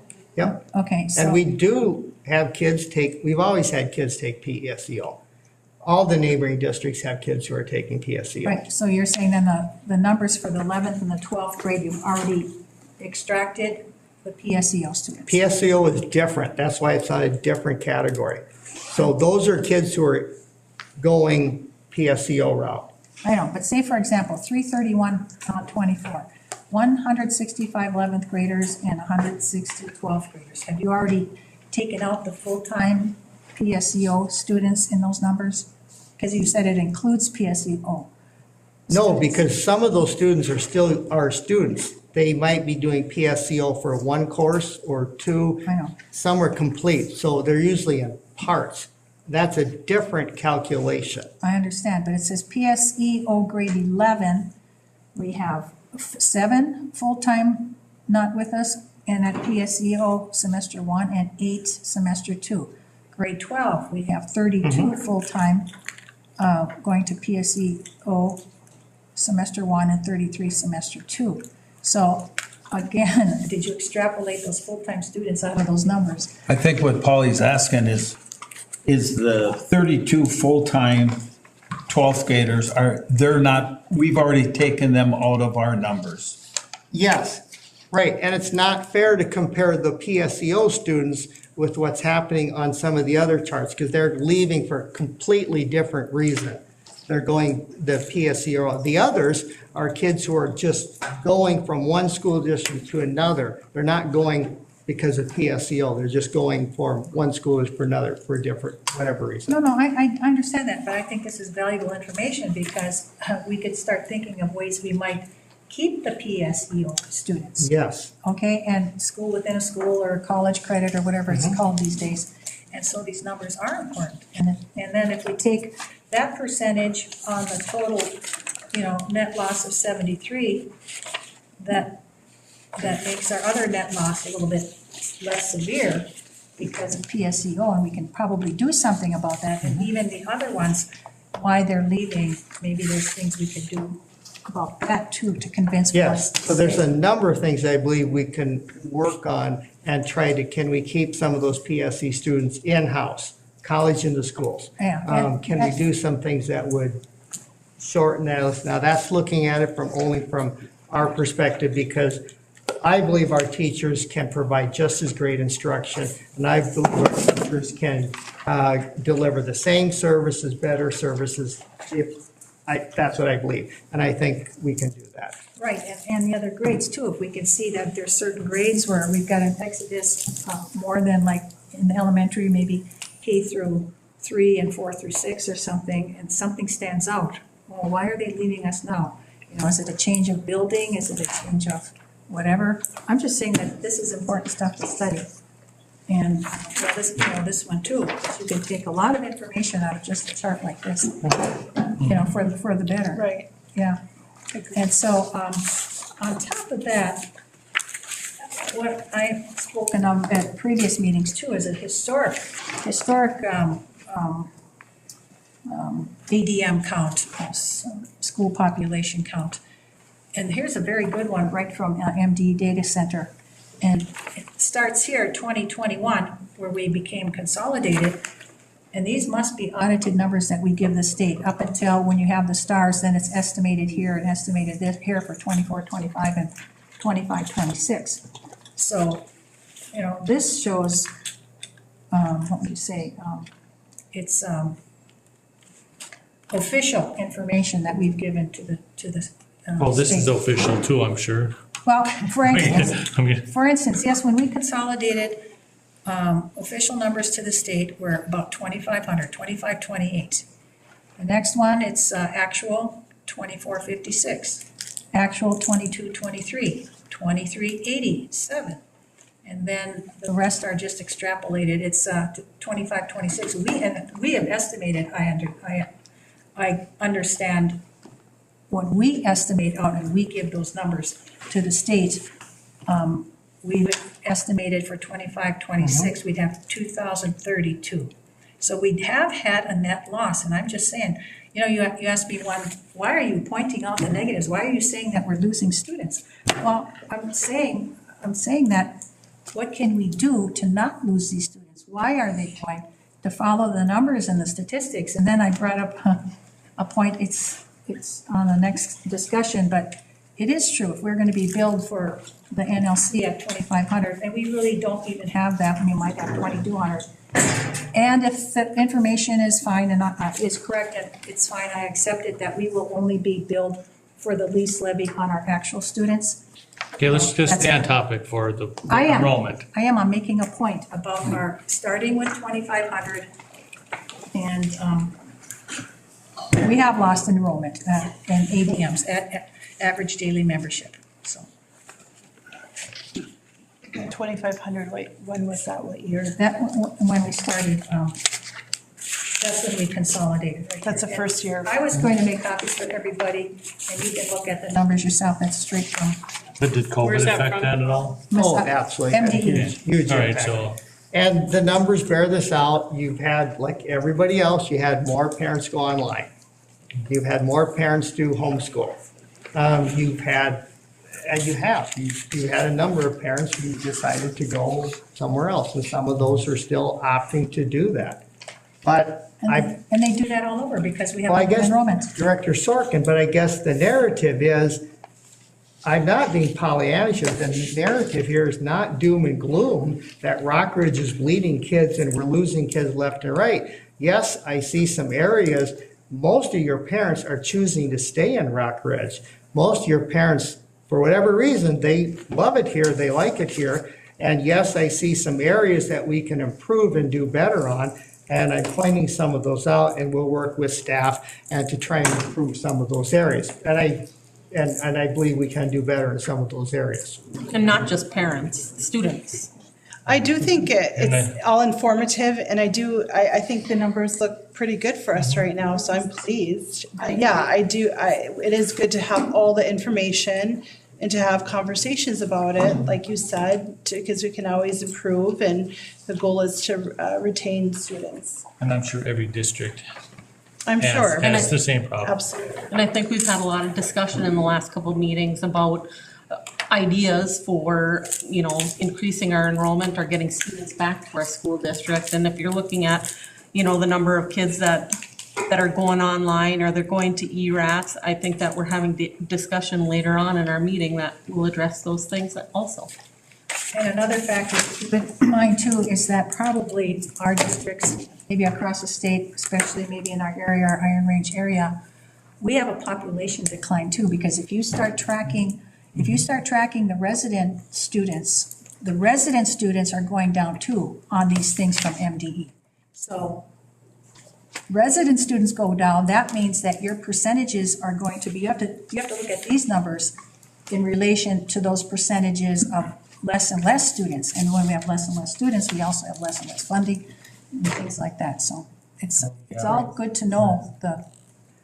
But what's remarkable here is that the numbers, total students available is going down, but the percentage that you're retaining them is remaining solid.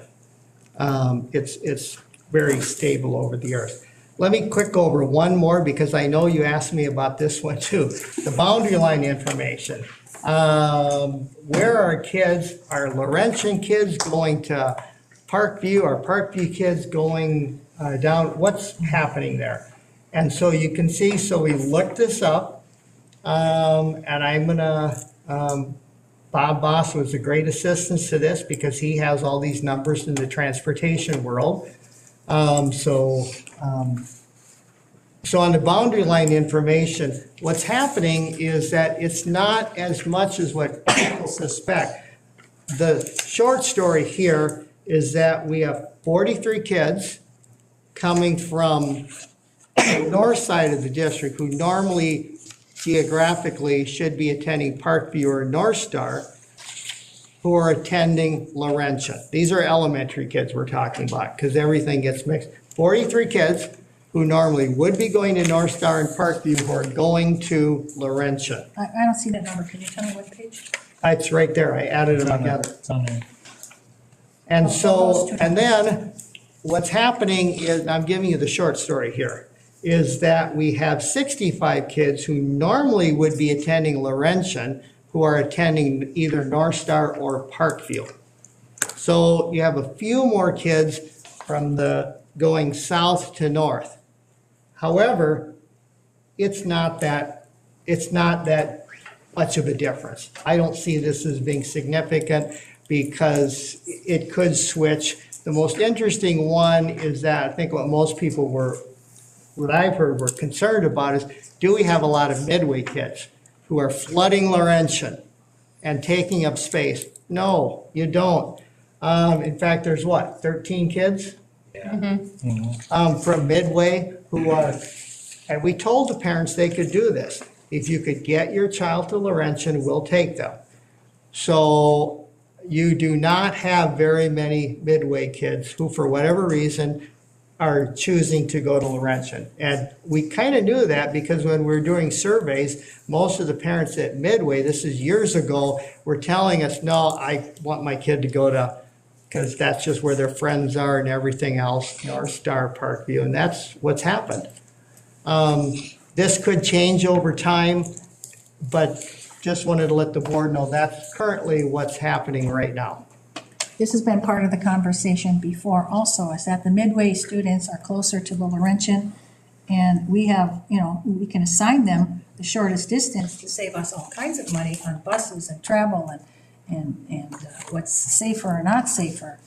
And so I've always thought that was a misdecision, that the Midway students really should be going to the Laurentian. Isn't the Laurentian almost full? It's full. Well, it's fuller than Parkview and North Star. And at the time, remember, I'm going to go back in the time capsule a couple years ago when we were doing boundary lines. Remember the boundary study that was done? And there was discussion among the board, where should the Midway kids go? And the board at that time decided that the Midway kids should go to North Star and Parkview, because Laurentian was getting filled by kids from Evelyn, Fayal, over by Gilbert, and it seemed to make more sense to send the Midway kids, and that's where their friends were, and that's what Midway parents said they wanted anyway, and so that's what the board decided at the time. The interesting thing is that we're giving the Midway parents the opportunity to go wherever they would like. And there's not a lot, but we're making 13 families happy. I don't see it as a big deal. Big deal. It's working. It's not an issue. But it does cost more in transportation, so. Wear and tear on the buses, more buses, time spent on the bus, expenses, so, I mean. Well, the board, you could certainly tell me as a board and vote to put 30 kids in a class at Laurentian if you want me to. And No, thank you. We're good. I was just reviewing that study by Mr. What's his name, and the percentages of the fullness of the Laurentian and of the North Star in those grades, and the Parkview. It wasn't even. It was more full at Laurentian and less full at the North Star, and I've just looked at that recently. But it wasn't that we didn't have room at the Laurentian for all the Midway kids. We could put all the Midway kids, because that was one of the charts. We could put all the Midway kids in the Laurentian, but it would be a higher percentage capacity filled than. That's nothing that we're even looking I at. think maybe in the future we Right. can, but I'm okay with how it is now, In the and I feel like future. that's the will of the people. In the future, you can, if the I'm just pointing attendance out some boundaries need to things. be changed, they I'm can. just pointing out some things that are factual, couple things before I go into the Gilbert and the lawsuit. I did meet with a group of high school students, and I meet with custodians, I meet with all sorts of different people, bus drivers, teachers. And on the topic of equity, I believe there are some issues that we need to take care of. I believe there's them, but I'm not ready to go over those right now. So I'm telling you that the students had a very unique point of view as far as their viewpoint, and I'll give those results to you, but there are some things I think we can look at and do to make things better for the students and staff in our district. So it's coming, but I just want to give you a preview of that. On to the lawsuit. On Friday, we received word that, as you know, there was a temporary restraining order. You were sued again. This one was over the Evelyn demolition. The judge issued a temporary restraining order, TRO. There was a hearing, and then the judge listened to the evidence from both sides. It's not there's no jury. It's just the judge simply listens to both sides go. And you had an individual who, Richard Klavacek, who does not live here, but felt that he was aggrieved with the district taking the buildings down and filed the lawsuit.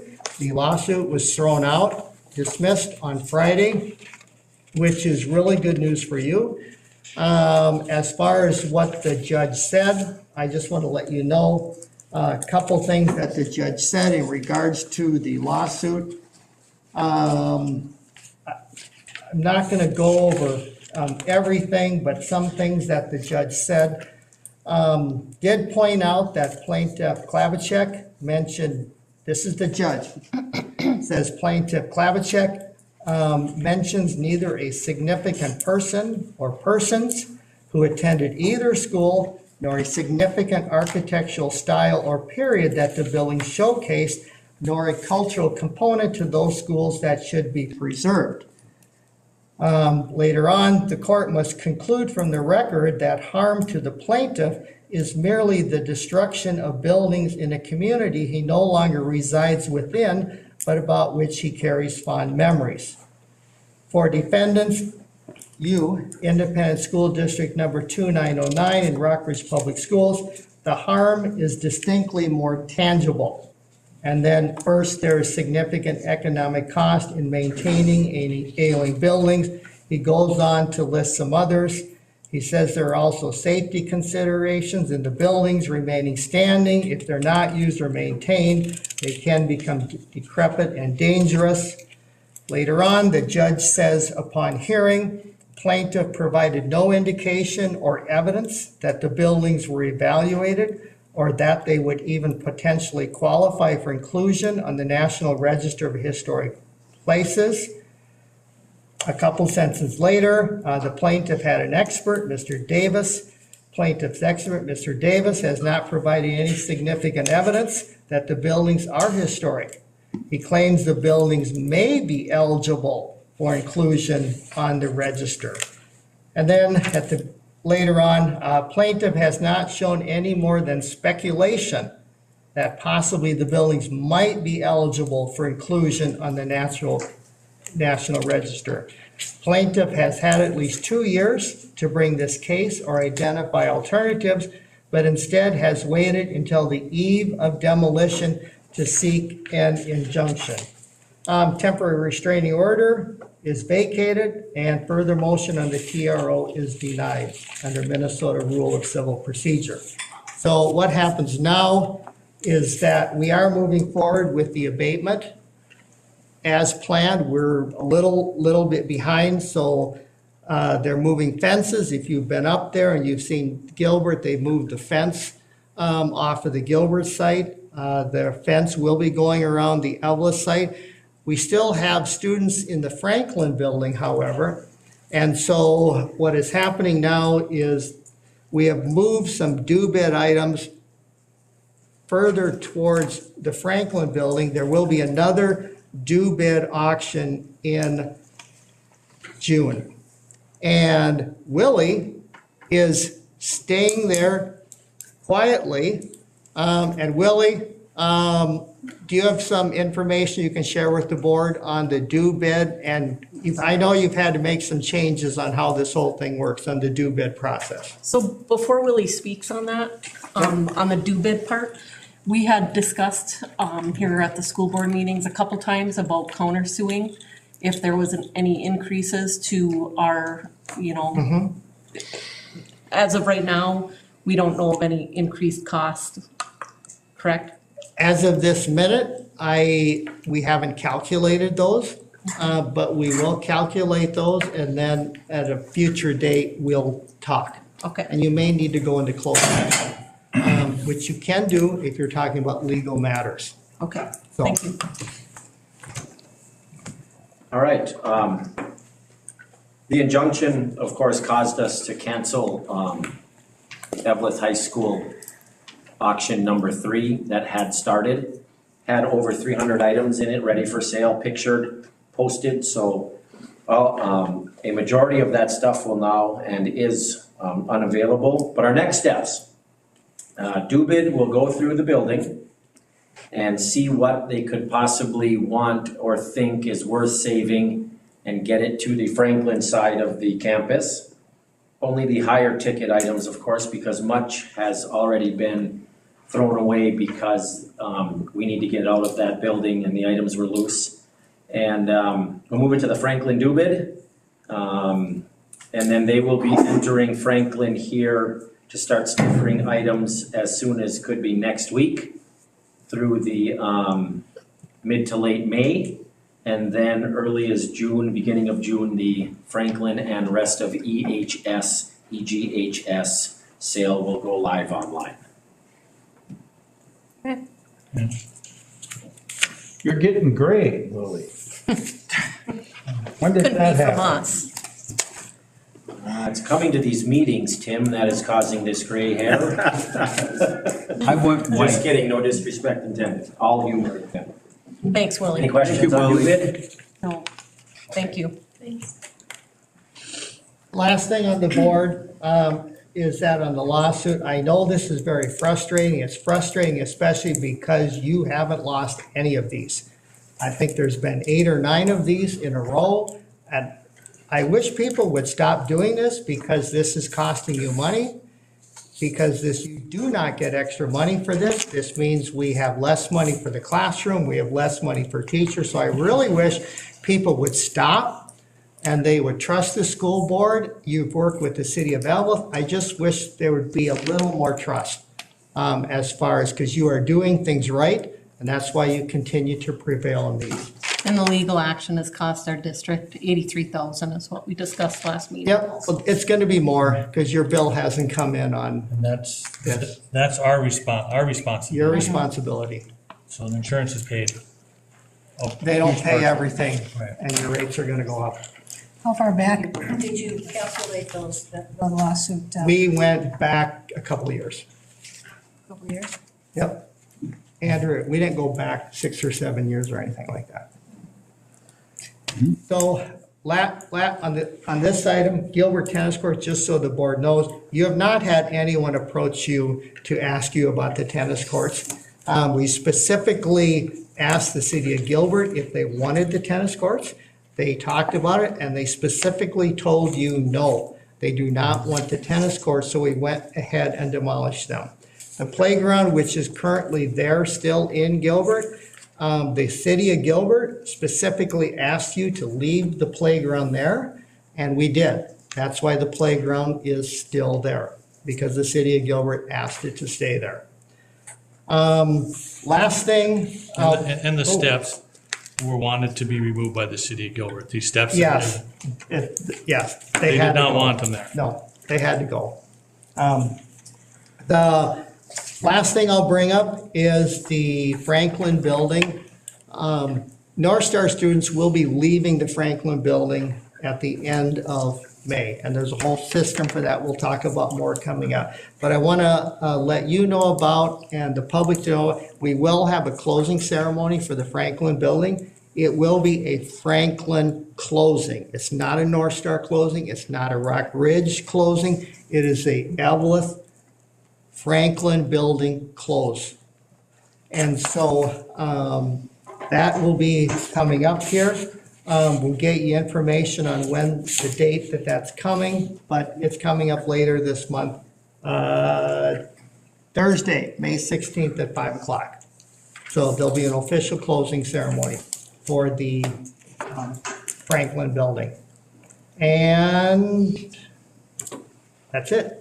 I would just like to add that I've talked to some residents in Gilbert, and they have come up to me, and they just want to see what a remarkable job Kraus Anderson has done by keeping the streets clean, keeping the neighborhood clean, And if you go up there and it looks, I mean, even though the building's gone, I mean, it looked better with the building on it, but, you know, I'm just saying, but with the building gone, they did a remarkable job in making the landscape look good. I mean, the streets are clean, so kudos to Carl Sanderson's, or the deconstruction company to keep the work site clean and orderly, so.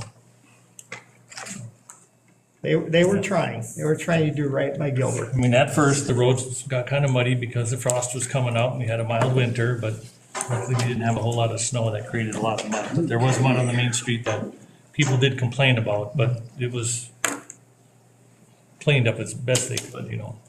Okay. All right. So you are done? Done. Okay, Thank you. thank you.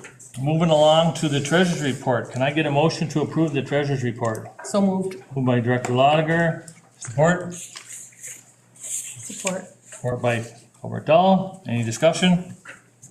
All those in favor signify by saying aye. Aye. Opposed? Motion passes unanimously. Moving on to administrative items. 6.1, Mr. Speltz, you're up again. Okay, I think you have the grant request in front of you, is that true? Yes. I think I just need action, Bill. I'll be up here for any questions. So you're not, That's all I okay. need is action. All right, so it said you were gonna be presenting something, but if you don't wanna present, we'll just So I right along. apologize, I don't wanna keep your meeting going too long. Okay, 6.1, can I get a motion to approve the I grant will. request? I will move. So move, By or Albert Dahl. support. By Reardon, any discussion? All those in favor signify by saying aye. Aye. Opposed?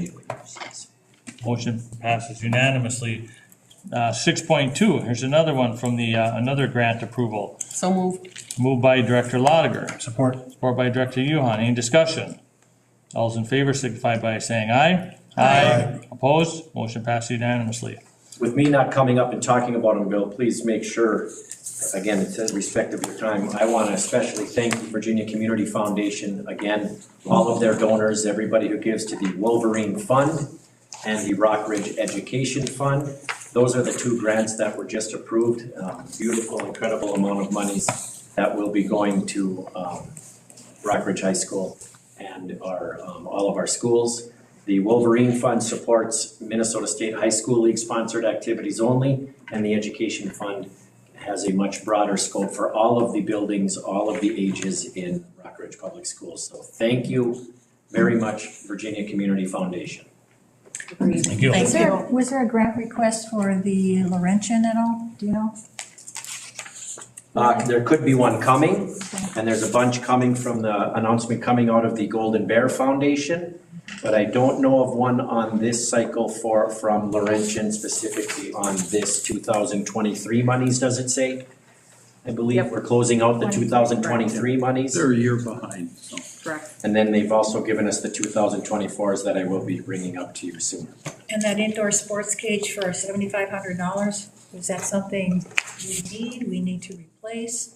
You'll have to bring that up with the activities director. They are the direct asks on that. Did we not get one stolen during the bid auction? Oh gosh, not a $7,500 one. You got Yeah. a $240 one that was 50 years old that went missing. But was that a sports cage indoor? That was just one that you hung up that somebody figured out how to hang in a gym. That was left over. But nonetheless. But nothing like this beautiful one that you're not getting.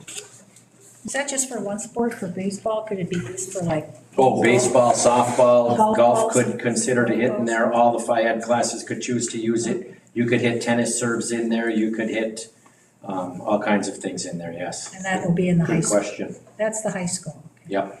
I think that's for Laurentian, actually. I thought it was gonna be used in that It gym. says high school. I thought Chad talked about, Yeah, site purchased for Rockridge High School. You know, that age level of people, hence why it says that. Should they choose to put it in a different gym because they can get more use out of it, that might happen. Thanks, Will. Thank you. 6.3, consider membership with the Northland Learning Center. Mr. Chair, I'd like to make a motion that we retain our students here and that we break away from the NLC and start our own program on site. So it's motion by Director Reardon, support? Support. Support by Director Lotiger to remove ourselves from the Northland Learning Center. Any discussion? I would like to have discussion, with the talk about the resident students going down and questionable more enrollment. Can we sustain if we do it ourselves? Money's gonna come from the taxpayers either way, whether we start our own or we stay with the NLC. It would be nice to have just more information, on an A and a B choice decision and the monies that would follow, and just have it in a format where we could see it. And I would say until we get more information, that we would just table this. I would agree with Lisa. I think that we don't have enough information, and it wouldn't be pertinent to make a decision on either of those tonight. We've just had a little bit of a discussion, and this is such a big deal. And if we take it on ourselves, there's just there's money involved. There's just things that we probably don't know. And I've been talking to the people on both sides. And it's just, there's so much information that we don't know. We don't know what about like the schematics of it and how we're gonna do it. And then, some of these kids need, have major problems, are highly autistic, and one might be, we don't even know the ages of them and what we're dealing with and how many teachers, because you can't teach a 3-year-old who's highly autistic with someone who is 12. Like, we don't even know the scope of it. And so I'm not for one or the other right now. I just feel like we need more information. Yep. Yep. For those of you who support this, we know that it's going to cost us more. We know that for a fact. But for those of you who support pulling away, do you know how much it's actually going to cost us? Have you done a cost analysis, a cost benefit analysis? If you support this and vote for this, you're voting for a question mark in cost. Total question mark. I think that's totally irresponsible. No. Totally irresponsible. Do you know how much it's going to cost us to run our own NLC? No, but I have faith in our administration and our staff that they can do this job. It's gonna cost you money either way. And what do you base? And you're a 20-year commitment, Polly. What do you base that on? That it's going to work? I'm probably a better numbers person than you are.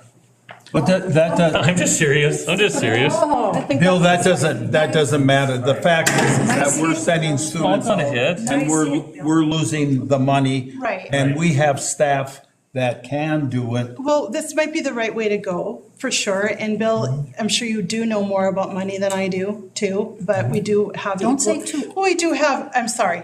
Okay.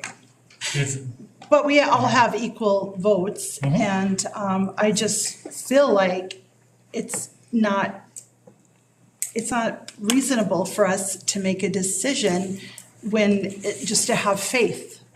I don't think that is doing anyone any good. And maybe that is the route to go, but I don't feel comfortable voting on it. I just don't. It's not, what's the word?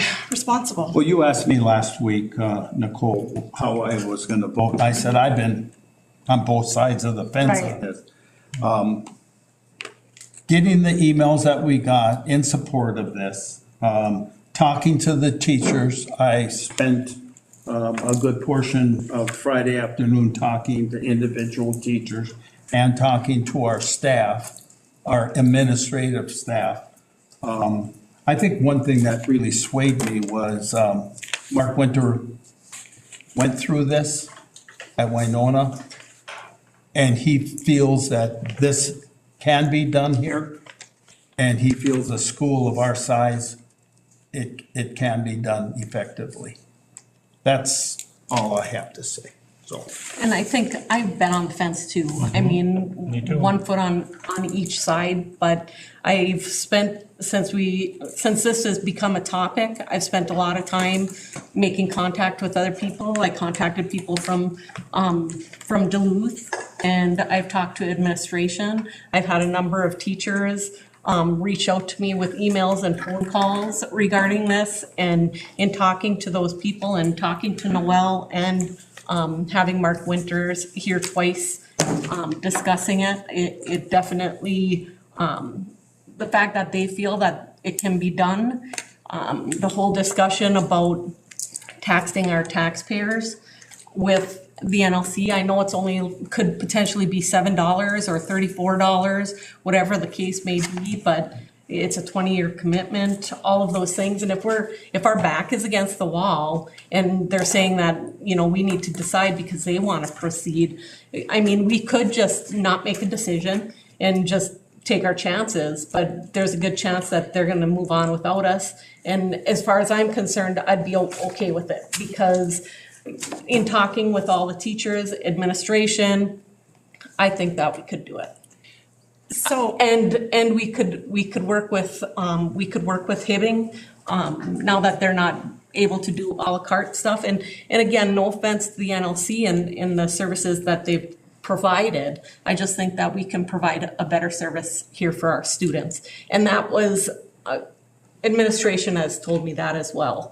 And for me, that's a big deal. If our students are going to get better services, that's what tips the scale for me. I agree with you, and I did have a big reservation about tax increases. I recently had a conversation with someone who lives in town, and they said, you know, a penny paying more, you know, is a burden. They don't want that, and I agree with that. I had a big problem with the 20-year commitment, so I'm not saying that I have an opinion about any of that. However, I just don't think and the NLC is going to do what they're going to do. So if we don't make a decision and they go forward, that's on them. Like, I just feel like it's not responsible for us because we don't have a lot of information. And like Bill said, we're going on faith. And I do have faith in I do. But we are a brand new district, and this is a big thing to take on. It's huge. And we have 2 years to Work on get the a plan, work out a plan, set the road work for it, and get it all put together. And I would like to, I'm sorry, go ahead. I would just like to see, you know, this is gonna cost this much with to stick with them, it's gonna cost this much to leave, to be able to make a financial decision on either way. So to have that laid out, it would be nice, because the bottom line is, can we afford it when it all unfolds? And you do want to have the services for sure, but you know, our taxpayers, they're getting taxed left and right, you know, on everything, not just the school district, but on everything. I think that's the hesitation though of wanting to do a 20-year commitment and putting that on our taxpayers. Because, you know, there are funds that would come from special ed for any of our plans. Noel, I spoke to Noel, and Noel talked about hiring a special ed director. If we were to do, you know, go separate, hiring a special ed director here for this coming year to start making plans, to start looking at all the statutes and, you know, make sure that we're doing everything the way we're supposed to be doing. So we have time to make, you know, those preparations too. So I'm feeling confident in that because again, you know, I've spoke to some administration that feels like, you know, we could definitely do it. And then again, if we can collaborate with Hibbing on some of it, I feel like it's a win for our students, it's a win for our taxpayers. I think the biggest thorn in this would be when going independent is we're going to be a direct competitor for jobs, for trying to get those positions filled up. And so if we go independent, we're going to have to attract all those jobs versus if we join with them, we can guarantee at least. Like last meeting, you know, when some of the people spoke too, some people find it very enticing to work in a single district and not in multiple districts because that pulls them in a whole bunch of different directions. And I think part of that is what our staff is saying is causing some issues with what we're getting for our money. And for instance, just to add on to that, I guess. Like, there was some discussion about the amount of time that the special ed director is able to give us. Like, if we're paying 1/3 of the cost, or their salary, 1/3 of their salary, we should be getting 1/3 of their time, and right now we're not, to my understanding.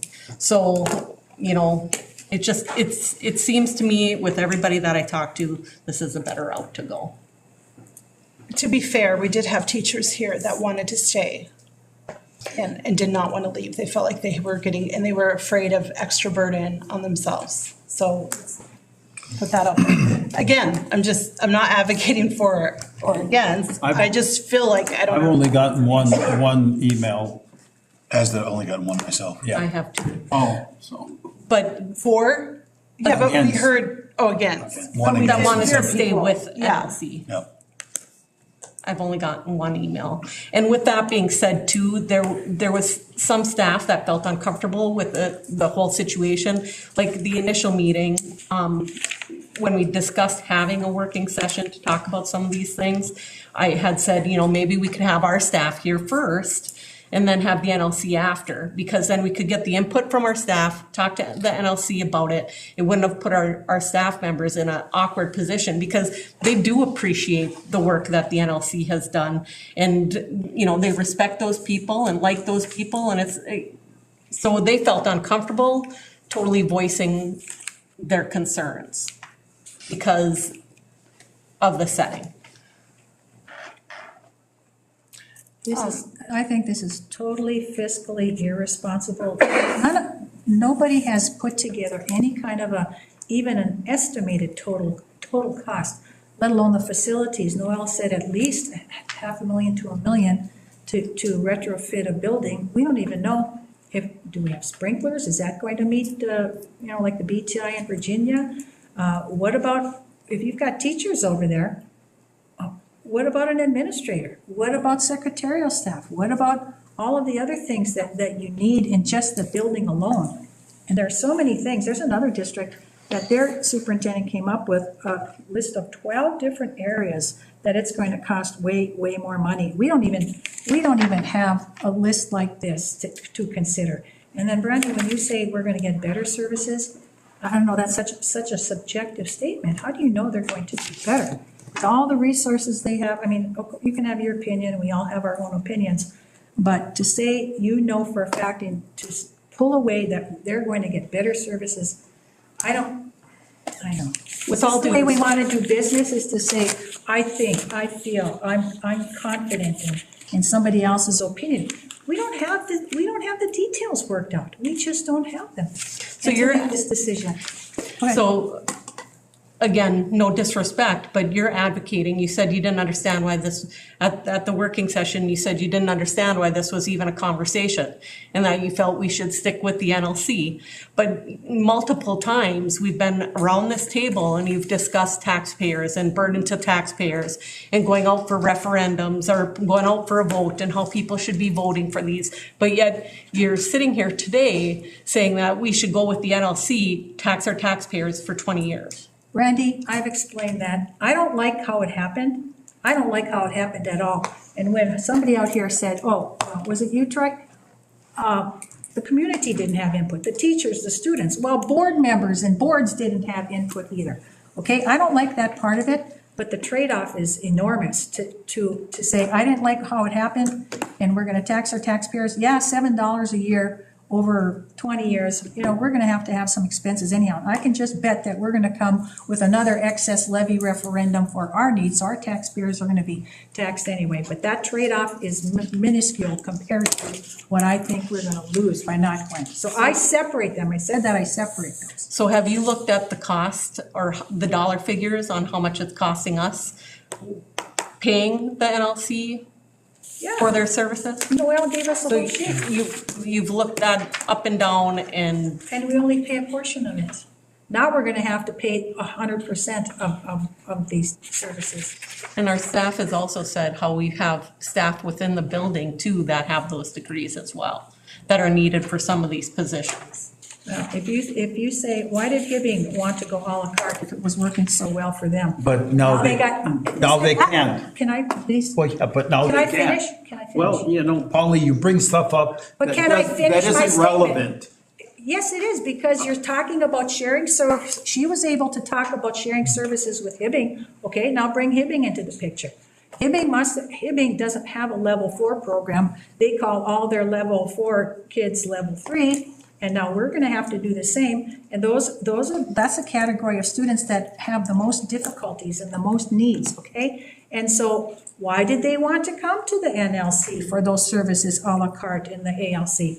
Well, the NLC figured out that no, it wasn't fair for the member districts when Hibbing was taking up spots for member districts, and they said, nope, it's not working. But why did they want to come to the co-op in the first place? I think you're making a terrible mistake, and I'm not, and I think anybody, when it fails and it costs us way more money, millions of dollars, I would say, then I'm not gonna be responsible, but those of you that voted for it will. And Noel, I'd like to know your recommendation.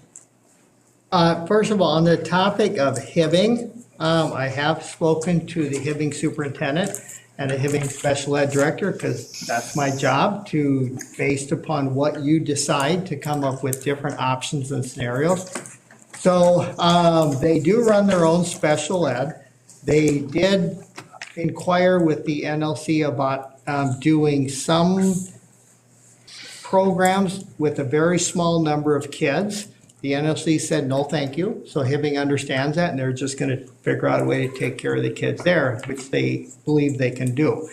If you tell me that you do not want to do this and you want to, and the consequence is you're leaving the NLC, not immediately, but at some point in the future when presumably they leave James Madison, go over there, they are open to conversation. They are open to discussions. If there are some positions that we could share, if there are some things that we could do together, they're open to that. That could go anywhere from just a little bit, maybe bookkeeping management, or it could go to sharing of positions. We don't know, but you do have time to take a look at this and figure some of this out. So I believe the Hibbing, and I'm not speaking for the Hibbing School Board, I'm only talking about a conversation. They would be interested in talking to you to see whether we could help each other if that's the situation that presents. And that's another good point, because that's talk in the future. You don't know what the result is going to be. So that's another wild card of maybe having the help or the cooperation or the collaboration with Hibbing. And that's another big question mark that we don't know. That's a big risk, big risk. So are you recommending either way, Noel, that to stay in or to pull out? You're gonna lose friends no matter what you decide.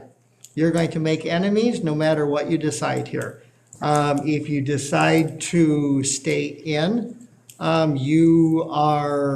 it's all in, you're working together, cooperatively working with everyone else. You are likely to get some money to help with the demolition of the James Madison building, because the NLC has voted to leave and move out. They are gone. They will leave the James Madison building. They are going to build new, they are going to do that. They're just waiting, and they can't wait any longer as far as what you want to do. So if you decide to stay in, you make a lot of people beyond Rock Ridge happy. And you probably have some money coming your way for the demolition. And Can I just speak to that too? Yes, absolutely. You know, the demolition of the James Madison building has never been in my sights. It was never a plan when we started the collaboration and consolidation and built our new buildings. And I just don't like the feeling that that's being weighed, like kind of dangled over our head about that. It just doesn't feel right. And I'm not going to base my decision on that. Well, Brandy, it's not a threat, because here's the bill that's been introduced that people have lobbied for, the NLC and Well, you said you were I down was there. there. Regardless, it's And it says not that my in the decision. bill, there's money for demoing of the James Madison, okay? It's in the bill, so it wasn't any threat by the NLC. It's right here. It's just not gonna be a part of my decision. Well, Mr. Chair, the one thing I look at is, we're all talking about, is there teachers, is there psychologists, is there everybody? Because they hold all the cards. Well, when, 35% of their students, well, approximately, when 35% of their students leave, that's gonna leave a lot of their staff that may wanna come over here or to Hibbing and start a new adventure and take it into the future. So I'm not worried about staff. As far as the monies, we'll be keeping the students here in-house, and we will be generating money that now we are passing over to the NLC. And I would be lying if I said I didn't have any concerns about the staffing, because I definitely have some concerns about the staffing, because it can be difficult to find some of those positions too. And I'm not banking on anybody leaving anywhere and coming here. I mean, we can do a lot of advertising of the different programs. You know, UWS had a school psych program. I'm sure they still do. You know, we'll have to, you know, be advertising pretty well, but. The thing I was. Proactive, we can be Yep, proactive yep, and like other Hibbing- employees are. Yep. and Brandy, not Hibbing to is- interrupt you, but the thing I was saying is, if we lost 30% of our students, We'd have a we would be surplus of staff. making massive cuts. We'd have a surplus of And staff. they're gonna have to do the same thing, and they're looking at it that way because their footprint is gonna be smaller, so are we gonna get them? Maybe not, maybe, who knows? But I know that we can attract here to Rock Ridge. I believe we can, but like I said, I'm not gonna say that I'm not concerned about it, because I voiced that opinion at all the meetings, we've talked about it too. But I have faith that people wanna be here, so. so Noel, you didn't answer my question. Are you recommending that we stay? Because you make plenty of recommendations all the time, so recommending we stay with NLC or that we go independent? The rest of my answer is that you stay in the NLC if you want to play nice in the sandbox with everyone else. And if you believe that getting the 1.2 million is important to you. Could you run it by yourself? Yes. We could run it by ourselves. I'm waiting for you to tell me which way this is going to go. And then we would work on figuring out how to get it done and have it. There are examples in the state of other schools who have done this, and it has worked. Yes, this will be very hard on the NLC. I do not want to diminish this at all, and you need to know that there will be consequences here. They will need to reduce staff. Would we end up hiring some of them? Probably. Because we would end up hiring that, and we'll figure that out. And my job is going to be to institute and implement what you tell me to do, because you are not making friends no matter what you decide. So other than playing nice in the sandbox, what is your recommendation? Well, you might lose $1.2 million. It's in We might not. It's in the bill. Yeah, and we might not. It's in the bill. If the bill goes, it's in the bill. Okay, it's right here. 1.2 million.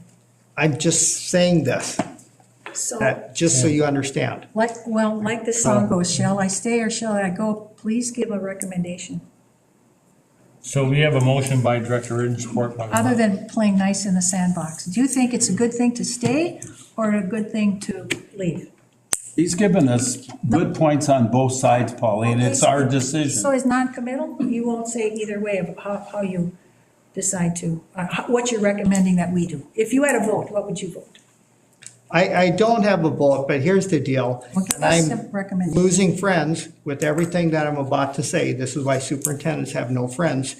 Is that if you're only look at it from the Rock Ridge student's point of view, and you're only looking at the Rock Ridge point of view and the kids in the Rock Ridge School District, you could do this on your own. But you told the NLC that you were going to recommend that we stay in. At that time, yes, I did. That wasn't very long I think we've ago. asked all the questions we need, Mr. Chair. Okay. A week ago, you told them that you were gonna stay in at the last NLC board meeting?